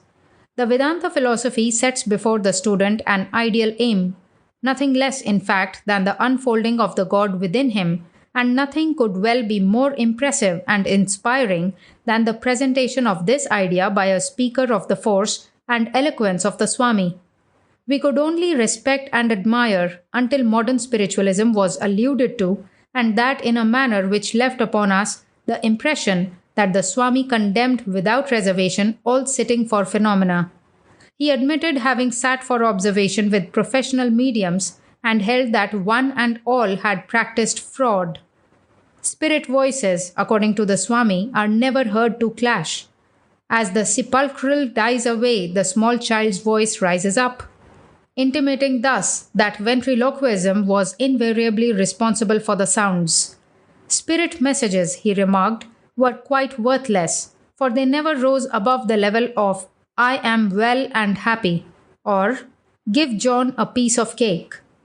This assertion could of course only be made in ignorance of the contents of Spirit Teachings, a book which we think can well stand comparison even with the exalted teaching of the Swami Vivekananda. The process of making up sham materializations and working the figure on the end of a wire was also described in detail. We were present again the following evening when a paper of questions bearing upon the adverse criticism of the Swami was read out to the meeting. Some 30 minutes were then passed in qualifying and explaining his remarks of the night before, and to our deep satisfaction, the Swami not only confessed his belief in the possibility of spirits communicating with mortals, but even expressed his conviction that at times spirits of a high grade visited earth in order to assist mankind. It is, however, we conceive no part of the Vedanta philosophy to recommend the seeking of such intercourse on account of its possible dangers. It is commonly held that the undeveloped spirit can most easily communicate with man. Consequently, the Swami uttered his word of warning and withheld any word of encouragement. 9.8.2.8 An October Class Review. New Discoveries, Volume 4. Light, October 28, 1896. On the 6th floor of one of the dismal but convenient Victoria Street houses, we lately listened to a discourse by Swami Vivekananda, one of a long series on the Hindu religion and philosophy. For an hour and a half he spoke, without a note. It is true that the discourse was rather a flow of remarks than a connected study, but it was all keenly interesting. The subject in the main was the Vedas, but we got excursions upon evolution, modern science, idealism and realism, the supremacy of spirit, and on the whole, we gathered that the speaker was a preacher of the universal religion of spiritual ascendancy and spiritual harmony. Certain passages from the Vedas, beautifully translated and read, by the way, were charming in their bearing upon the humanness and sharp reality of a life beyond the veil. One longed for more of this. We were much impressed with the admission that in the Vedas there were many contradictions, and that devout Hindus never thought of denying them or reconciling them. Everyone was free to take what he liked. At different stages and on different planes, all were true. Hence, the Hindus never excommunicated and never persecuted. The contradictions in the Vedas are like the contradictions in life. They are very real, but they are all true. This seems impossible, but there is sound sense in it.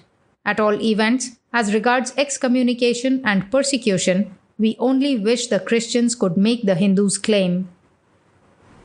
9.8.3 Indian Newspaper Reports 9.8.3.1 A Bengali Sadhu. Madura Mail, January 28, 1893. A Bengali Sadhu on Hindu Religion and Sociology. A young Bengali sannyasin of about 32 years of age and a Master of Arts of the Calcutta University was last week interviewed at the Triplicane Literary Society by about 100 educated Indians, among whom was Dewan Bahadur Raghunatha Rao. A summary of what was stated by the sadhu is published by the Indian Social Reformer, from which we make the following extracts. The Vedic religion. The perfect religion is the Vedic religion. The Vedas have two parts, mandatory and optional. The mandatory injunctions are eternally binding on us. They constitute the Hindu religion. The optional ones are not so. These have been changing and been changed by the rishis to suit the times. The Brahmins at one time ate beef and married Sudras. A calf was killed to please a guest.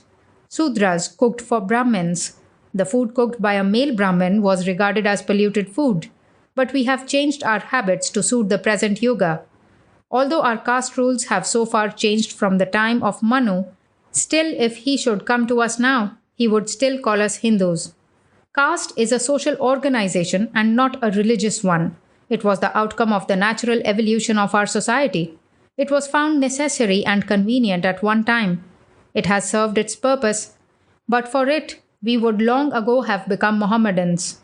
It is useless now. It may be dispensed with. Hindu religion no longer requires the prop of the caste system.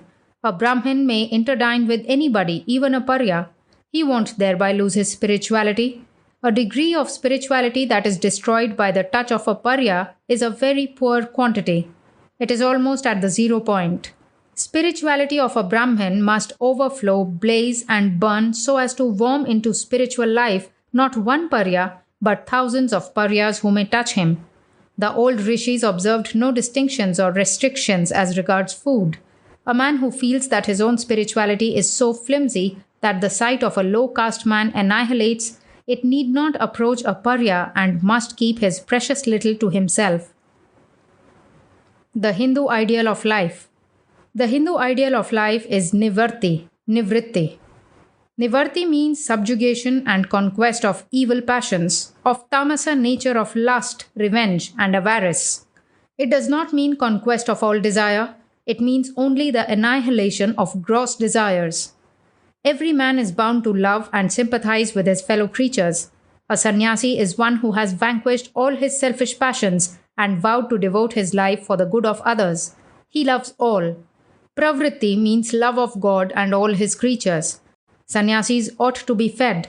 They are not like the Christian bishops and archbishops who must be paid to do their work with thousands of pounds per annum, all whose earnings are spent upon their own luxury, their wife and children.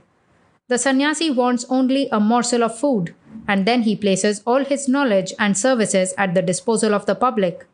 He is a wandering missionary. Individuals and society have to work themselves up from brute through man into divine. Even the lowest of the Hindus, the Parya, has less of the brute in him than a Briton in a similar social status. This is the result of an old and excellent religious civilization. This evolution to a higher spiritual state is possible only through discipline and education. The Shraddha ceremony. Every institution, caste, early marriage, etc., that stands in the way of education ought at once to be knocked on the head. Even Shraddh may be given up if the performance of it involves waste of time which might be better used for self-education. But Shraddh should not be given up. The meaning of the mantras is very edifying. The mantras depict the suffering and care undergone by our parents on our behalf. The performance of it is an honor paid to the memory of the sum total of the spirit of our forefathers, whose virtues we inherit. Shraddh has nothing to do with one's salvation. Yet, no Hindu who loves his religion, his country, and his past great men should give up Shraddh. The outward formalities and the feeding of the Brahmins are not essential. We have no Brahmins in these days worthy of being fed on Shraddh days. The Brahmins fed ought not to be professional eaters, but Brahmins who feed disciples gratis and teach them true Vedic doctrines. In these days, Shraddh may be performed mentally. Education of women. The jealous guardianship of our women shows that we Hindus have declined in our national virtues, that we reverted to the brutal state. Every man must so discipline his mind as to bring himself to regard all women as his sisters or mothers. Women must have freedom to read, to receive as good an education as men. Individual development is impossible with ignorance and slavery. Emancipation of the Hindus. Through the slavery of 1,000 years, Hindus have at present degenerated. They have forgotten their own self-respect. Every English boy is taught to feel his importance. He thinks that he is a member of a great race, the conquerors of the earth. The Hindu feels from his boyhood just the reverse, that he is born to slave. We can't become a great nation unless we love our religion and try to respect ourselves and respect our countrymen and society. The Hindus of modern times are generally hypocrites. They must rise and combine the faith in the true Vedic religion with a knowledge of the political and scientific truths of the Europeans. The evils of caste seem to be more prevalent in the south than in Bengal. In Bengal, a Brahmin uses the water touched by the Shudras, but here the Shudra is kept at a great distance by the Brahmin. There are no Brahmins in the Kali Yuga. The Paryas, our fellow beings, ought to be educated by the higher castes, must truths of the Hindu religion and be Brahmins. The first duty of a Brahmin is to love all. There must first be an amalgamation of the Brahmins, then of all the Dvijas, and then of the Dvijas and Shudras. 9.8.3.2 The Parliament of Religions. Vivekananda in Indian Newspapers by H.R. Hervees. The Indian Mirror from the Daily Chronicle, November 28, 1893. Vivekananda, the popular Hindu monk whose physiognomy bore the most striking resemblance to the classic face of the Buddha, denounced our commercial prosperity, our bloody wars, and our religious intolerance, declaring that at such a price the mild Hindu would have none of our vaunted civilization. "You come," he cried, "with the Bible in one hand and the conqueror's sword in the other. You, with your religion of yesterday to us, who were taught thousands of years ago by our rishis, precepts as noble and lives as holy as your Christ's. You trample on us and treat us like the dust beneath your feet. You destroy precious life in animals. You are carnivores. You degrade our people with drink. You insult our women. You scorn our religion. In many points like yours, only better because more humane. And then you wonder why Christianity makes such slow progress in India. I tell you, it is because you are not like your Christ, whom we could honor and reverence. Do you think if you came to our doors like him, meek and lowly, with a message of love, living and working and suffering for others as he did, we should turn a deaf ear? Oh no, we should receive him and listen to him, and as we have done our own inspired rishis, teachers. 9.8.3.3 Parliament of Religions in Chicago. Vivekananda in Indian Newspapers. The Indian Mirror, December 7, 1893. Hindu criticizes Christianity. Mr. Vivekananda says religion of the Vedas is religion of love. Vivekananda says Christianity is intolerant. Dr. Noble presided at the afternoon session. The Hall of Columbus was badly crowded. Dr. Noble then presented Swami Vivekananda, the Hindu monk, who was applauded loudly as he stepped forward to the center of the platform. He wore an orange robe, bound with a scarlet sash, and a pale yellow turban. The customary smile was on his handsome face, and his eyes shone with animation. Said he, "We who come from the East have sat here on the platform day after day, and have been told in a patronizing way that we ought to accept Christianity because Christian nations are the most prosperous. We look about us, and we see England, the most prosperous Christian nation in the world, with her foot on the neck of 250 million of Asiatics. We look back into history and see that the prosperity of Christian Europe began with Spain. Spain's prosperity began with the invasion of Mexico. Christianity wins its prosperity by cutting the throats of its fellow men. At such a price, the Hindu will not have prosperity. I have sat here today, and I have heard the height of intolerance. I have heard the creed of the Muslim applauded, when today the Muslim sword is carrying destruction into India. Blood and the sword are not for the Hindu, whose religion is based on the law of love." When the applause had ceased, Mr. Vivekananda went on to read his paper, a summary of which follows: Wide Paper on Hinduism, Complete Works, Volume 1, 113. 9.8.3.4 On Christian Conversion. Vivekananda in Indian Newspapers. The Indian Mirror, June 14, 1894.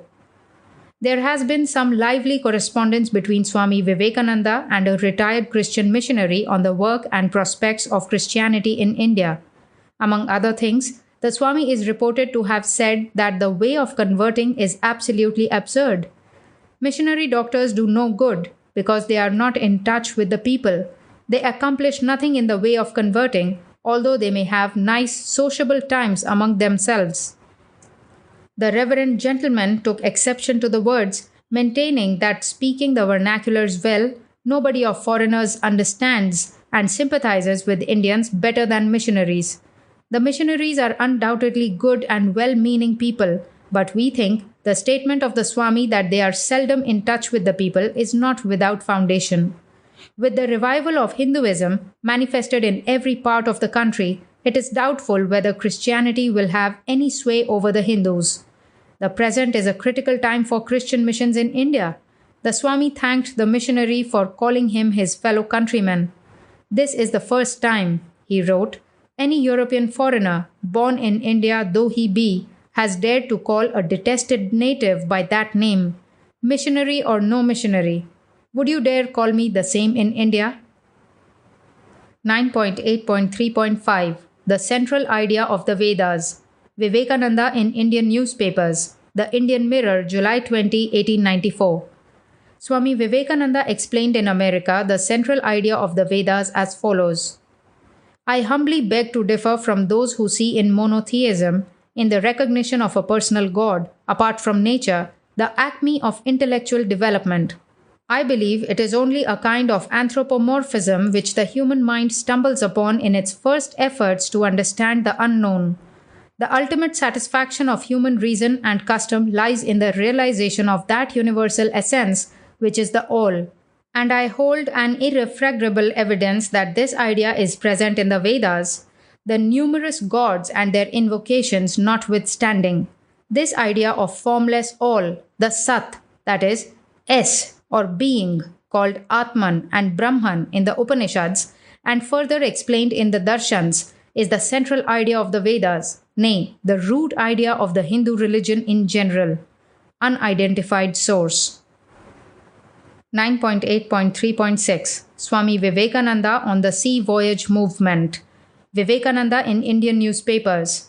The Bengali, May 18, 1895. There is not a Hindu who is not proud of Vivekananda Swami, who would not honor him and his teachings. He has done honor to himself, to his race and his religion. If we are right in this view, it follows that the opinions of Vivekananda are entitled to the highest consideration. This is what he says with regard to the sea voyage movement. Expansion is life. Contraction is death. Love is life. Hatred is death. We began to die the day we began to contract.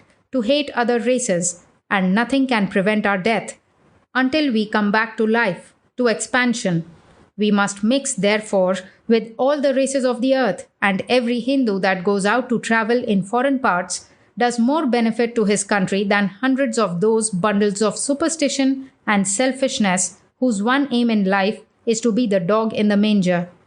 Those wonderful structures of national life which the Western nations have raised are supported by pillars of character, and until we can produce such by the hundred, it is useless to fret and fume against this power or that power. Does anyone deserve liberty who is not ready to give it to others? Let us calmly and in manly fashion go to work, instead of dissipating our energies in unnecessary frettings and fumings, and I, for one, thoroughly believe that no power in the universe can withhold from anyone anything he really deserves. The past was great, no doubt, but I sincerely believe that the future in store is glorious still. We must mix with other nations and take from them whatever good they have to give us. It is our exclusiveness, our unwillingness to learn from foreign nations, which is mainly responsible for our present degradation. We considered ourselves to be the elect of heaven and superior to the nations of the earth in all respects. We regarded them as barbarians, their touch as pollution, their knowledge as worse than ignorance. We lived in a world of our own creation. We would teach the foreigner nothing. We would learn nothing from the foreigner. At last, the disillusion came. The foreigner became our master, the arbiter of our destinies. We eagerly took to his learning. We found that there was much in it that was novel, much that was highly useful. We found that so far as the material comforts of life were concerned, the foreigner vastly outdistanced us, that his control over the powers of nature was far greater than any we had dreamt of. We had annihilated time and space, and had subordinated the powers of nature to the convenience of man. He had many wonderful things to teach us. We learnt them eagerly. But still we don't visit his country.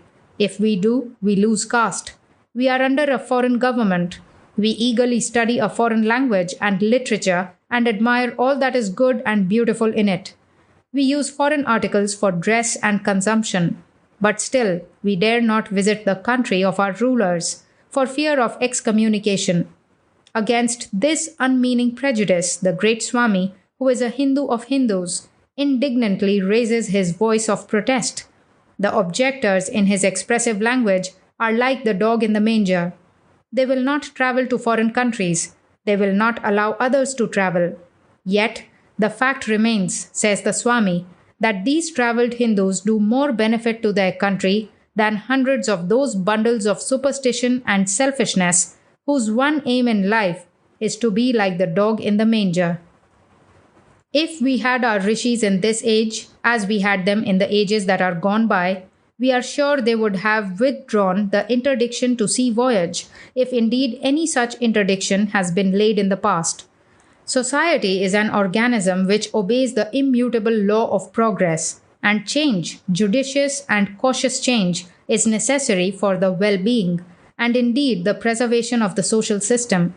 However that may be, it is something to know that so high an authority and so good a Hindu as Swami Vivekananda supports travel to foreign countries. 9.8.3.7 A Summary of Buddhism, the Fulfillment of Hinduism. Vivekananda in Indian Newspapers. The Indian Mirror, June 29, 1895. Swami Vivekananda's speech, delivered in Chicago at the presentation of the Buddhists on September 26, 1893, is published in McNeely's edition of the History of the Parliament of Religions. The following were his concluding words. We cannot live without you, nor you without us. Then believe that separation has shown to us that you cannot stand without the brain and the philosophy of the Brahman, nor we without your heart. This separation between the Buddhist and the Brahmin, is the cause of the downfall of India. That is why India has been the slave of conquerors for the past 1,000 years. Let us then join the wonderful intellect of the Brahmin, with the heart, the noble soul, the wonderful humanizing power of the great master. 9.8.3.8 Indian Philosophy and Western Society. Vivekananda in Indian Newspapers. The Indian Mirror, December 1, 1895. At the weekly meeting of the Balloon Society, an address on Man and Society in the Light of Vedanta was given by Swami Vivekananda. The Swami, who wore the red robe of his sect, spoke with great fluency and in perfect English for more than an hour without the help of a single note. He said that religion was the most wonderful factor in the social organism. If knowledge was the highest gain that science could give, what could be greater than the knowledge of God, of the soul, of man's own nature, which was given by the study of religion? It was not only impossible that there should be one religion for the whole world, but it would be dangerous. If the whole of religious thought was at the same level, it would be the death of religious thought. Variety was its life. There were 4 types of religion. 1. The worker. 2. The emotional. 3. The mystical. And 4. The philosophical. Each man unfortunately became so wedded to his own type that he had no eyes to see what existed in the world. He struggled to make others of the same type. That religion would be perfect which gave scope to all the different characters. The Vedantic religion took in all, and each could choose in what his nature required. A discussion followed. 9.8.3.9 Swami Vivekananda in America. Vivekananda in Indian newspapers. The Indian Mirror from the New York Herald, March 25, 1896. Many well-known persons are seeking to follow the teaching of Swami Vivekananda's philosophy. A lecture by the Swami. Swami Vivekananda sat in the center, clad in an ochre-colored robe. The Hindu had his audience divided on either side of him, and there was between 50 and 100 persons present. The class was in Karma Yoga, which has been described as the realization of oneself as God through works and duty. Its theme was, "That which ye sow, ye reap, whether of good or evil." Following the lecture or instruction, the Swami held an informal reception, and the magnetism of the man was shown by the eager manner in which those who had been listening to him hastened to shake hands or begged for the favor of an introduction. But concerning himself, the Swami will not say more than is absolutely necessary. Contrary to the claim made by some of his pupils, he declares that he has come to this country alone and not so officially representing any order of Hindu monks. He belongs to the sannyasis, he will say, and is hence free to travel without losing his caste. When it is pointed out to him that Hinduism is not a proselytizing religion, he says he has a message to the West as Buddha had a message to the East. When questioned concerning the Hindu religion and asked whether he intends to introduce its practices and ritual into this country, he declares that he is preaching simply philosophy. 9.8.3.10 On Education. Vivekananda in Indian newspapers. The Indian Mirror, June 19, 1896. Swami Saradananda, in a letter from London written to the editor of the Brahmavadan, says, Swami Vivekananda has made a very good beginning here. A large number of the people attend his classes regularly, and the lectures are most interesting. Canon Hayes, one of the leaders of the Anglican Church, came the other day and was much interested. He saw the Swami before in the Chicago fairs and loved him from that time. On Tuesday last, the Swami lectured on education at the Sesame Club. It is a respectable club got up by women for diffusing female education. In this, he dealt with the old educational system of India, pointed out clearly and impressively that the sole aim of the system was man-making and not cramming, and compared it with the present system. He held that the mind of the man is an infinite reservoir of knowledge, and all knowledge, present, past, or future, is within man, manifested or non-manifested, and the object of every system of education should be to help the mind to manifest it. For instance, the law of gravitation was within man, and the fall of the apple helped Newton to think upon it and bring it out from within his mind.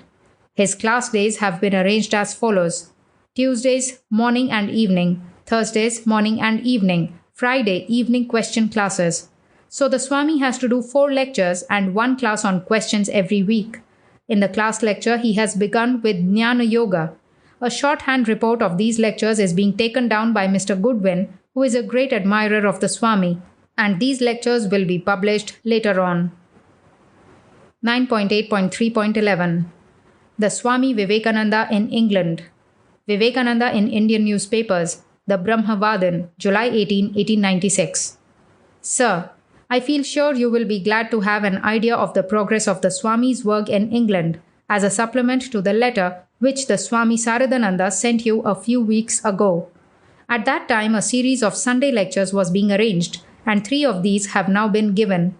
They are held in one of the galleries of the Royal Institute of Painters in Watercolours, 191 Piccadilly, and have been so far remarkably successful in attaining their object, that of reaching people who from one reason or another cannot attend the class talks. The first of the series was The Necessity of Religion. The Swami claimed that religion is and has been the greatest force in molding the destinies of the human race. Concerning its origin, he said that either of the 2 theories, 1. Spirit origin, 2. Search after the infinite, will meet the case, and to his mind, neither contradicts the other, because the search after the departed of the Egyptians and Babylonians and the attempt to peep behind the veil of the dawn, the evening, the thunderstorm, or other natural phenomena of the Aryans can both be included as a search after the supersensuous, and therefore the unlimited.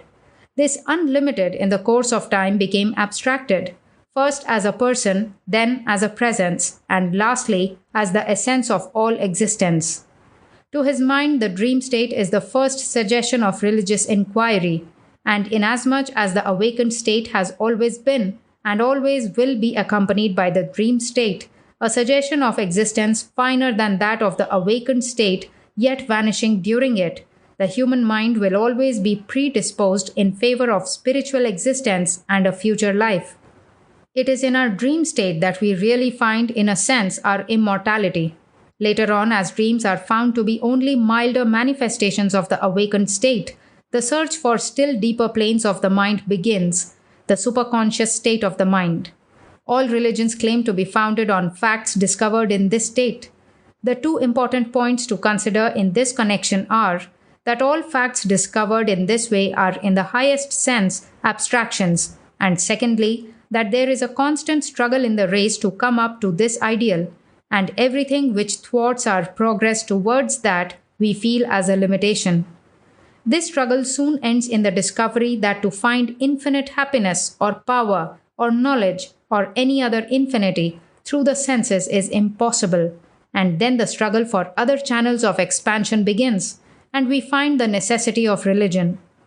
The second lecture was upon the subject, A Universal Religion, when the Swami gave in substance the lecture which most of your readers have seen in print as it was delivered in New York. As this lecture may be termed the Swami's plan of campaign, we always await its delivery with very great interest, and it is most encouraging to note that the impression made here in London was equally as good as was the case when the lecture was delivered in the Hardman Hall, New York. The third of the series brought us up to Sunday last, June 21st, when The Real and the Apparent Man, Mr. J. J. Goodwin's published transcript, The Real Nature of Man, Complete Works, Volume 2, was the subject under discussion. In this, the Swami, link by link, glanced over the thread of thought, which has gradually advanced from the consideration of men as separate entities from God and the rest of the universe, up to the point at which we concede the impossibility of more than one infinity, and the necessary consequence that which we now regard as men, as animals, as the universe of matter, cannot be the real unity, that the real must be something which is indivisible and unchangeable. And when reason forces us to the conclusion that this phenomenal world can only be an illusion, through which we as entities in the illusion have to pass to discover our real nature, that which exists is one, sages call it variously. But the Swami did not stop with the theory. He showed what would be the practical effect of such a theory, the gradual elimination from society of class distinctions, and distinctions between man and man, by greater unselfishness in the matters of money and power. Answering the objection that such a religion means loss of individuality, he argued that that which is changeful cannot be the real individuality, and that the gradual discovery of the reality behind us would mean the assumption of individuality and not its destruction. The 3 lectures thus given have been so favorably received, and there have been so many wishes expressed for their continuation that 3 further lectures are to be given. Sincerely yours, a disciple, probably Mr. E.T. Sturdy. Correspondence.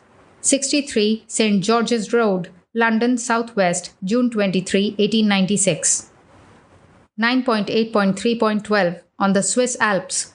Vivekananda in Indian Newspapers. The Indian Mirror, September 22, 1896. Swami Vivekananda writes from Lake Lucerne, Switzerland, under date the 23rd of August last. Evidently an unpublished extract from one of the 3 letters the Swami wrote from Lucerne, wide epistles, complete works 5 and 6. He has been walking over several parts of the Cisalpine country, enjoying the pleasing views of nature there. He says that the scenery is in no respect less grand than that of the Himalayas. Still, he makes out 2 points of difference between the 2 mountainous regions. In the former, the rapid and thick colonization has been marring the beauty of the place. In the latter, there has not yet been any such marked tendency. The former has become a resort mainly for the sanatorists and summer residents, and the latter mainly for the pilgrims and devotees. The Swami is shortly going to visit Germany, where an interview will take place with Professor Deussen, after which, by the 24th of September, he will go back to England. To India, most likely, as he says, he is returning by the next winter. He intends to reside in the Himalayas. 9.8.3.13 The Ideal of Universal Religion. Vivekananda in Indian Newspapers. The Journal of the Mahabodhi Society, November 1896. We have been presented with a copy of a booklet entitled The Ideal of Universal Religion, published by the Brahmavadin Publishing Company, Madras. It is a lecture by Swami Vivekananda delivered in America. The lecture is highly interesting and instructive.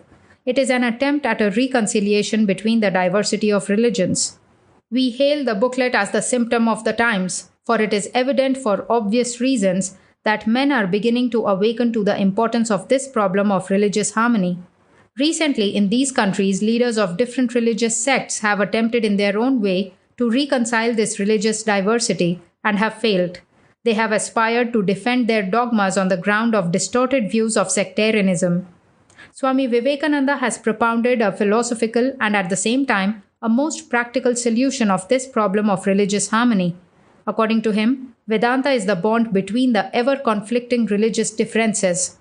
In the internal world, like the external world, there is also the centripetal and centrifugal action. We repel something, we attract something. Today we are attracted by some. Tomorrow we are repelled by some. The same law cannot be applied at all times and in all cases. Religion is the highest place of human thought and life, and herein the workings of these 2 forces have been most marked. At the outset, it apparently appears that there cannot reign unbroken harmony in this plane of mighty struggle. In every religion there are 3 parts, namely, philosophy, mythology, and rituals. Every recognized religion has all these 3 things. But there can be no universal philosophy, mythology, and rituals for the whole world. Where then the universality? How is it possible then to have a universal form of religion? We all hear, says Swami Vivekananda, about universal brotherhood, and how societies stand up practically to preach this universal brotherhood. That is, we shout like drunken men, we are all equal. Therefore, let us make a sect. As soon as you make a sect, you protest against equality. And thus it is no more. The American lecture delivered January 12, 1896, Complete Works, Volume 2, The Ideal of an Universal Religion. Mohammedans talk of universal brotherhood, but what comes out of them in reality? Nobody who is not a Mohammedan will be admitted into the brotherhood. He will have his throat cut. We think we cannot do better than quote his own words, wherein he, with his wonderful lucidity and depth of views, and in a remarkably Catholic mind, propounds forcibly the philosophy of the universal religion. The American lecture delivered January 12, 1896, Complete Works, Volume 2, The Ideal of an Universal Religion. In society, there are various natures of men. Some are active working men. There is the emotional man. Then there is the mystic man. And lastly, there is the philosopher. Vivekananda strikes the keynote of his whole philosophy when he declares that the attempt to help mankind to become beautifully balanced in all these four directions is his ideal of religion, and this religion is called in India yoga. The worker is called the Karma Yogin. Who seeks union through love is called Bhakti Yogin. He who seeks through mysticism is called Raja Yogin. And he who seeks it through philosophy is called Jnana Yogin. The religion which has a place for men of all these natures and a religion which satisfies the thirst of men of different inclination may be the universal religion, and that religion is Vedanta. Most cordially, we recommend this admirable little book to our readers, for it contains some clear and definite expressions of views on the most vital problem that is engaging the serious attention of theologians. The price of the book is 3 annas and may be had at the Brahmavadin office, Triplicane, Madras. 9.8.3.14 The Banquet for Ranjit Singh Ji. New Discoveries, Volume 4, The Indian Mirror, December 16, 1896. On the 21st of this month, November, the Cambridge Indian Majlis gave a complimentary dinner at the University Arms Hotel in Cambridge to Prince Ranjit Singh Ji and Mr. Atul Chandra Chatterjee.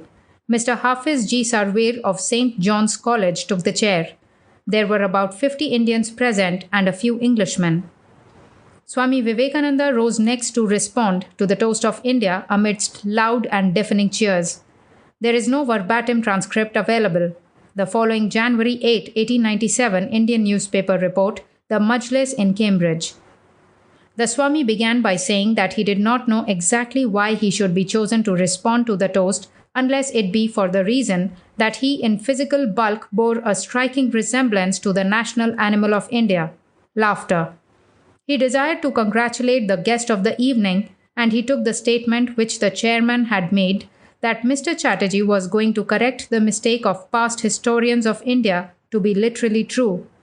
For out of the past the future must come, and he knew no greater and more permanent foundation for the future than a true knowledge of what had preceded before. The present is the effect of the infinity of causes which represent the past. They had many things to learn from the Europeans, but their past, the glory of India which had passed away, should constitute even a still greater source of inspiration and instruction. Things rise and things decay. There is rise and fall everywhere in the world. Write the block quotation under the Majlis in Cambridge for the remaining text of this report. 9.8.3.15 The Majlis in Cambridge.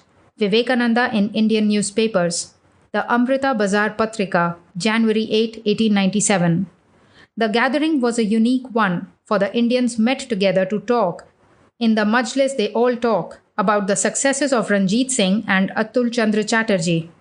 It is a pity the name of Professor Bose was not associated with the above two, and we think Swami Vivekananda, who was present on the occasion, also deserved a recognition.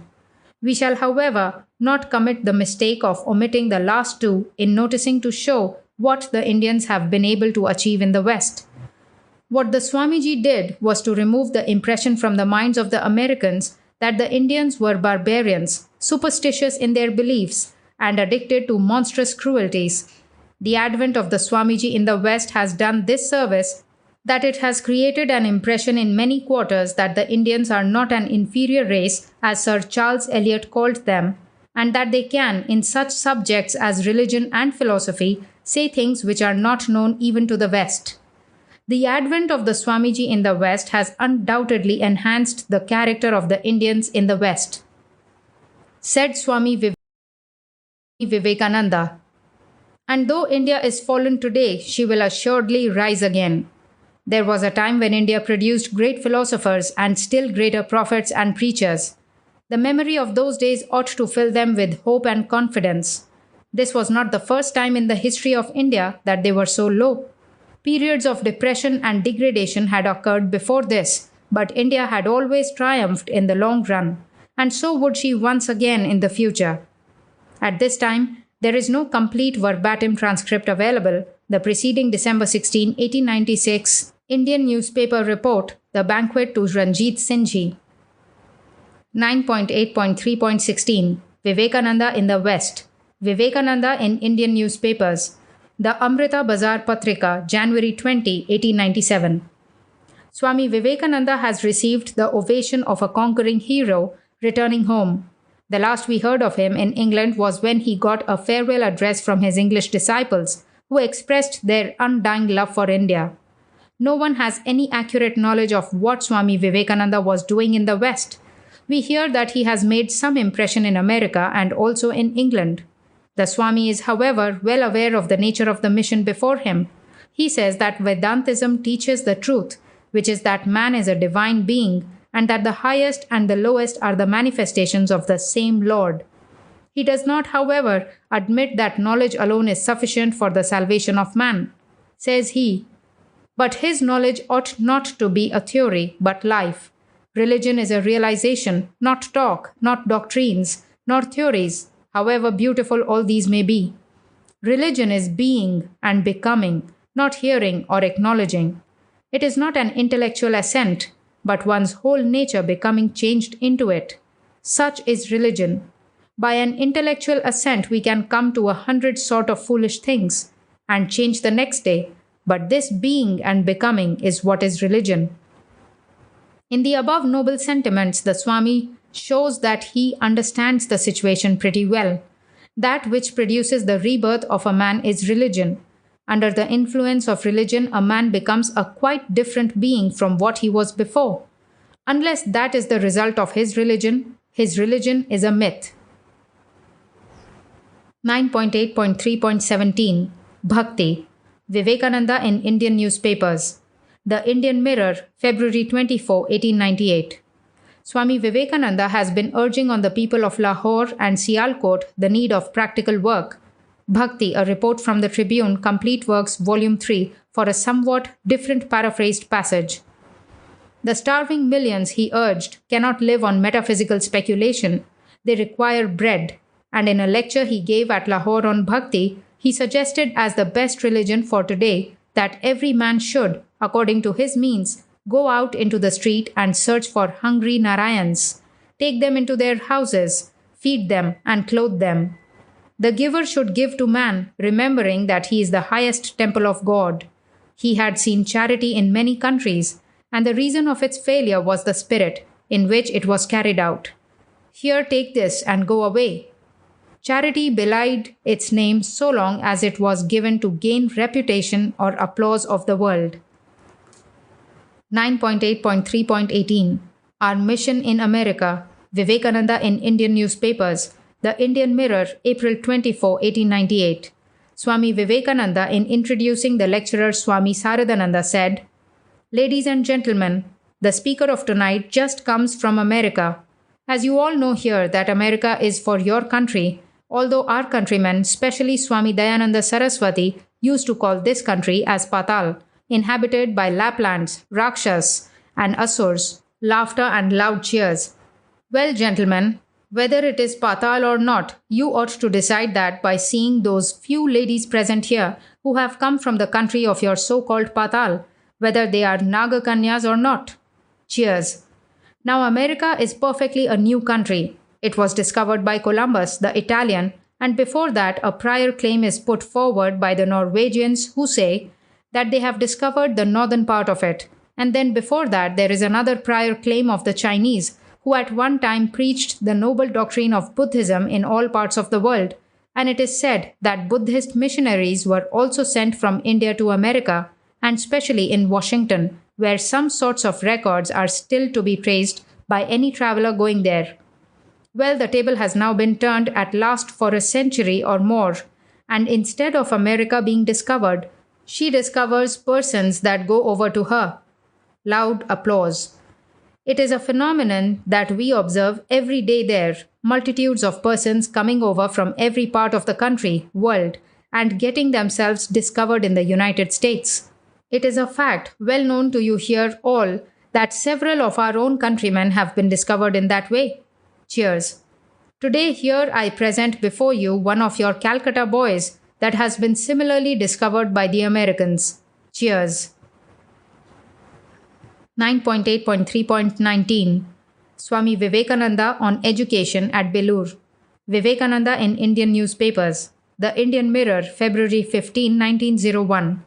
A correspondent writes, "The following is an epitome of Swami Vivekananda's speech made in Belur ME School on the prize distribution day held on the 22nd instant, Sunday, when the Swami was invited to preside. The audience was composed chiefly of the boys of the school and some elderly gentlemen of Belur. The modern student is not practical. He is quite helpless. What our students want is not so much muscularity of body as hardihood. They are wanting in self-help. They are not accustomed to use their eyes and hands. No handicraft is taught. The present system of English education is entirely literary. The student must be made to think for himself and work for himself. Suppose there is a fire. He is the first to come forward and put on out the fire who is accustomed to use his eyes and hands. There is much truth in the criticism of Europeans touching the laziness of the Bengali, the slipshod way of his doing things. This can be soon remedied if the students be made to learn some handicraft apart from its utilitarian aspect. It is an education in itself. Secondly, how many thousands of students I know who live upon the worst food possible and live amidst the most horrible surroundings. What wonder that there are so many idiots, imbeciles, and cowards among them. They die like flies. The education that is given is one-sided, weakening, it is killing by inches. The children are made to cram too much of useless matter and are incarcerated in schoolrooms 50 or 70 in each, 5 hours together. They are given bad food. It is forgotten that the future health of the man is in the child. It is forgotten that nature can never be cheated and things cannot be pushed too early. In giving education to a child, the law of growth has to be obeyed. And we must learn to wait. Nothing is more important than that the child must have a strong and healthy body. The body is the first thing to attain to virtue. I know we are the poorest nation in the world and we cannot afford to do much. We can only work on the lines of least resistance. We should see at least that our children are well fed. The machine of the child's body should never be exhausted. In Europe and America, a man with crores of rupees sends his son, if sickly, to the farmers to till the ground. After 3 years, he returns to the father healthy, rosy, and strong. Then he is fit to be sent to school. We ought not for these reasons push the present system of education any further. Thirdly, our character has disappeared. Our English education has destroyed everything and left nothing in its place. Our children have lost their politeness. To talk nicely is degrading. To be reverential to one's elders is degrading. Irreverence has been the sign of liberty. It is high time that we go back to our old politeness. The reformers have nothing to give in place of what they have taken away. Yet, in spite of the most adverse surrounding of climate, etc., we have been able to do much. We have to do much more. I am proud of my race. I do not despair. I am seeing daily a glorious and wonderful future in my menial mental visions. Take greatest care of these young ones on whom our future depends." 9.8.3.20 Hindu Widows. Vivekananda in Indian newspapers. The Indian Social Reformer, June 16, 1901. A question having arisen in America as to the Swami Vivekananda's attitude towards social questions, a lady writes to an American paper as follows.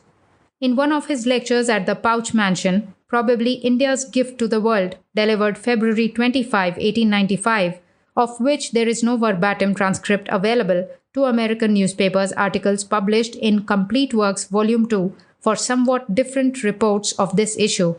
He spoke of the Hindu widows, declaring it unjust to state that they were generally subjected to cruelty or oppression in the Indians' homes.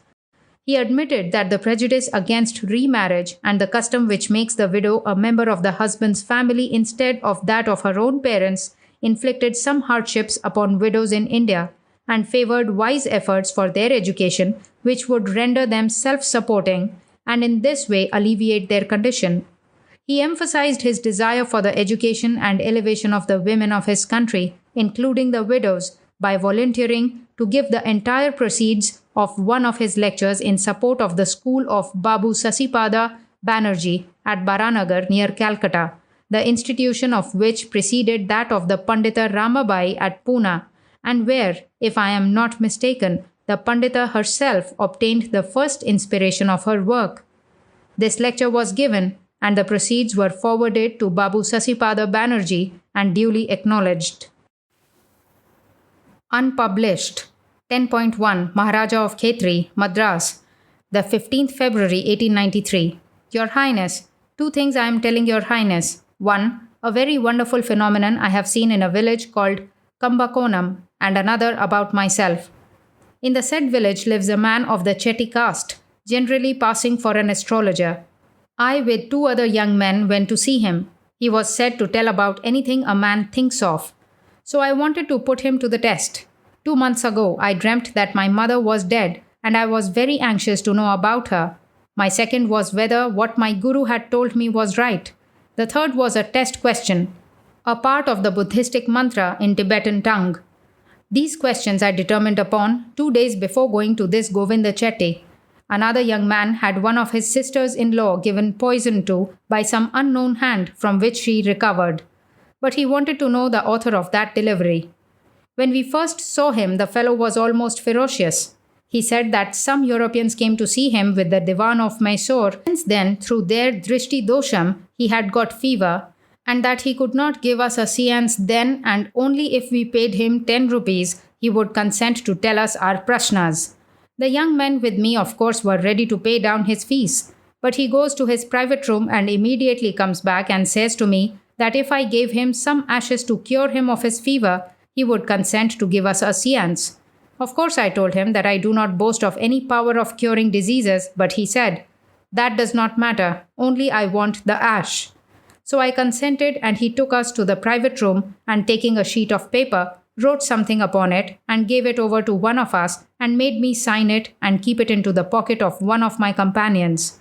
Then he told me point blank, "Why you, a sannyasi, are thinking upon your mother?" I answered that even the great Shankaracharya would take care of his mother, and he said, "She is all right, and I have written her name in that paper in the possession of your friend," and then went on saying, "Your guru is dead. Whatever he has told you, you must believe, for he was a very, very great man," and went on giving me a description of my guru, which was most wonderful, and then he said, "What more you want to know about your guru?" I told him, "If you can give me his name, I would be satisfied." And he said, "Which name? A sannyasi gets different sorts of names."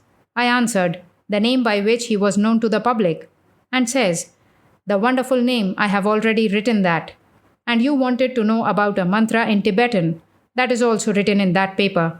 And he then told me to think of anything in any language and tell him. I told him, "Om Namo Bhagavate Vasudevaya," and he said, "That is also written in the paper in possession of your friend. Now take it out and see." And lo, wonder! They were all there as he said, and even my mother's name was there.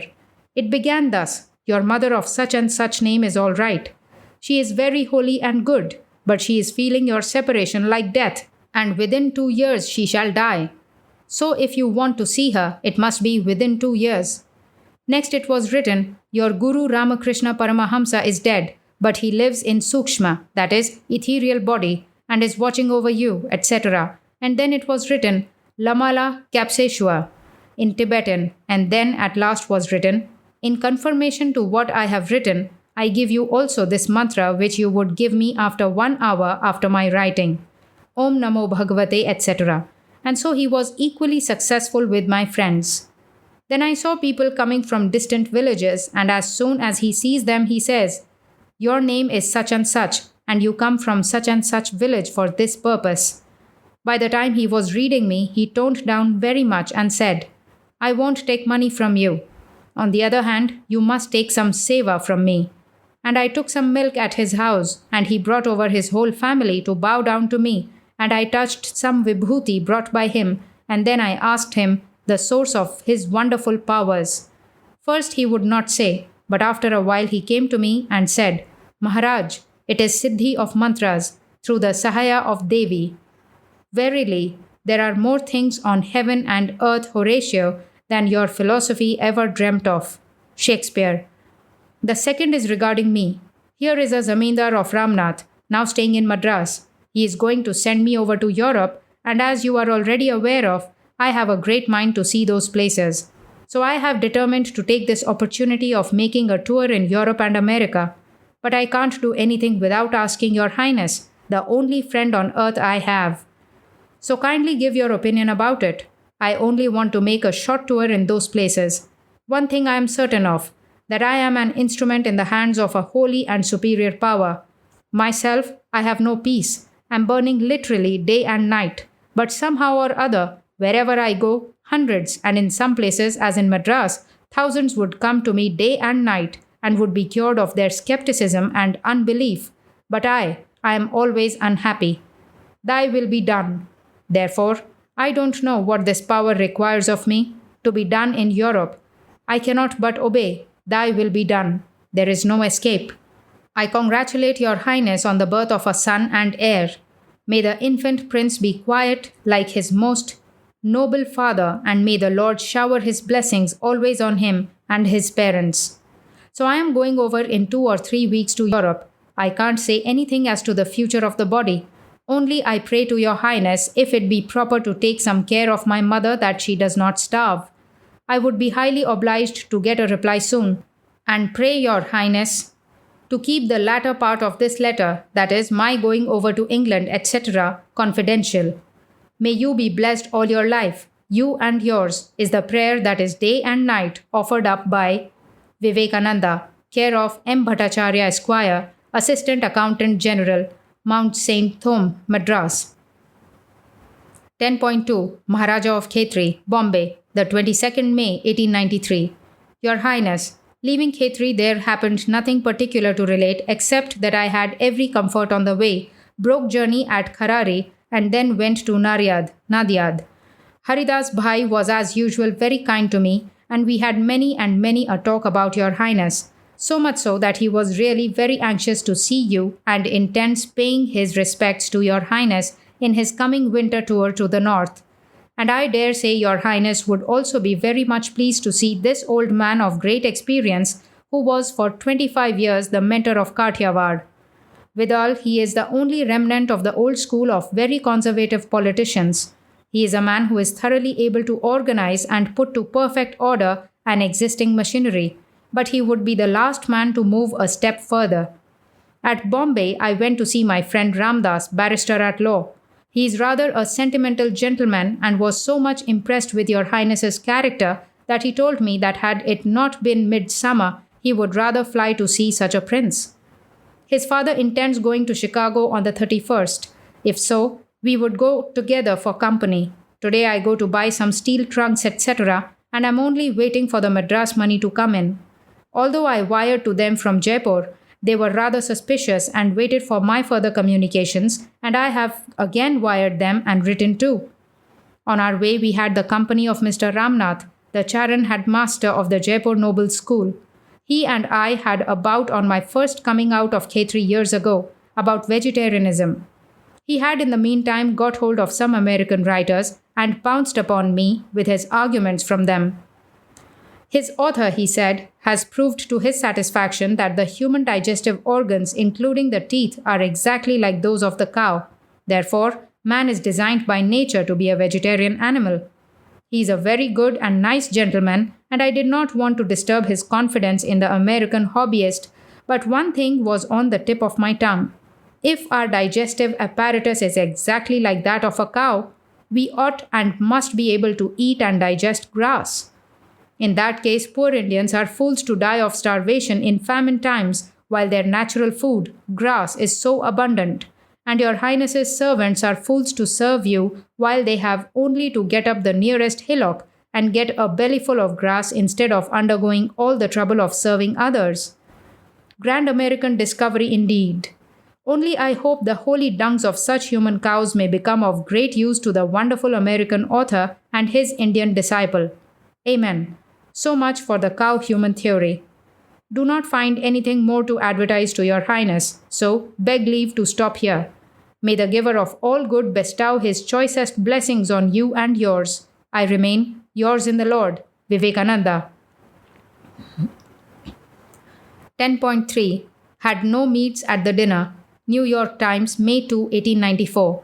Members of V Club hear about the vegetarian diet of the Far East.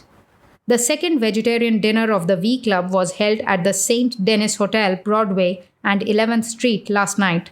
About 50 members were present. Only vegetables and fruits appeared on the menu, and sterilized water, chocolate, coffee, and tea made up the drinkables. Between the toasts, several original songs were rendered by J. Williams Macy. S.C.T. Dodd replied to the toast Vanity and Mary T. Burt in the absence of Mrs. Ella Dates Clymer to that of Virtue. Swami Vivekananda, a Hindu of high caste, said that vegetarianism had its beginning in India.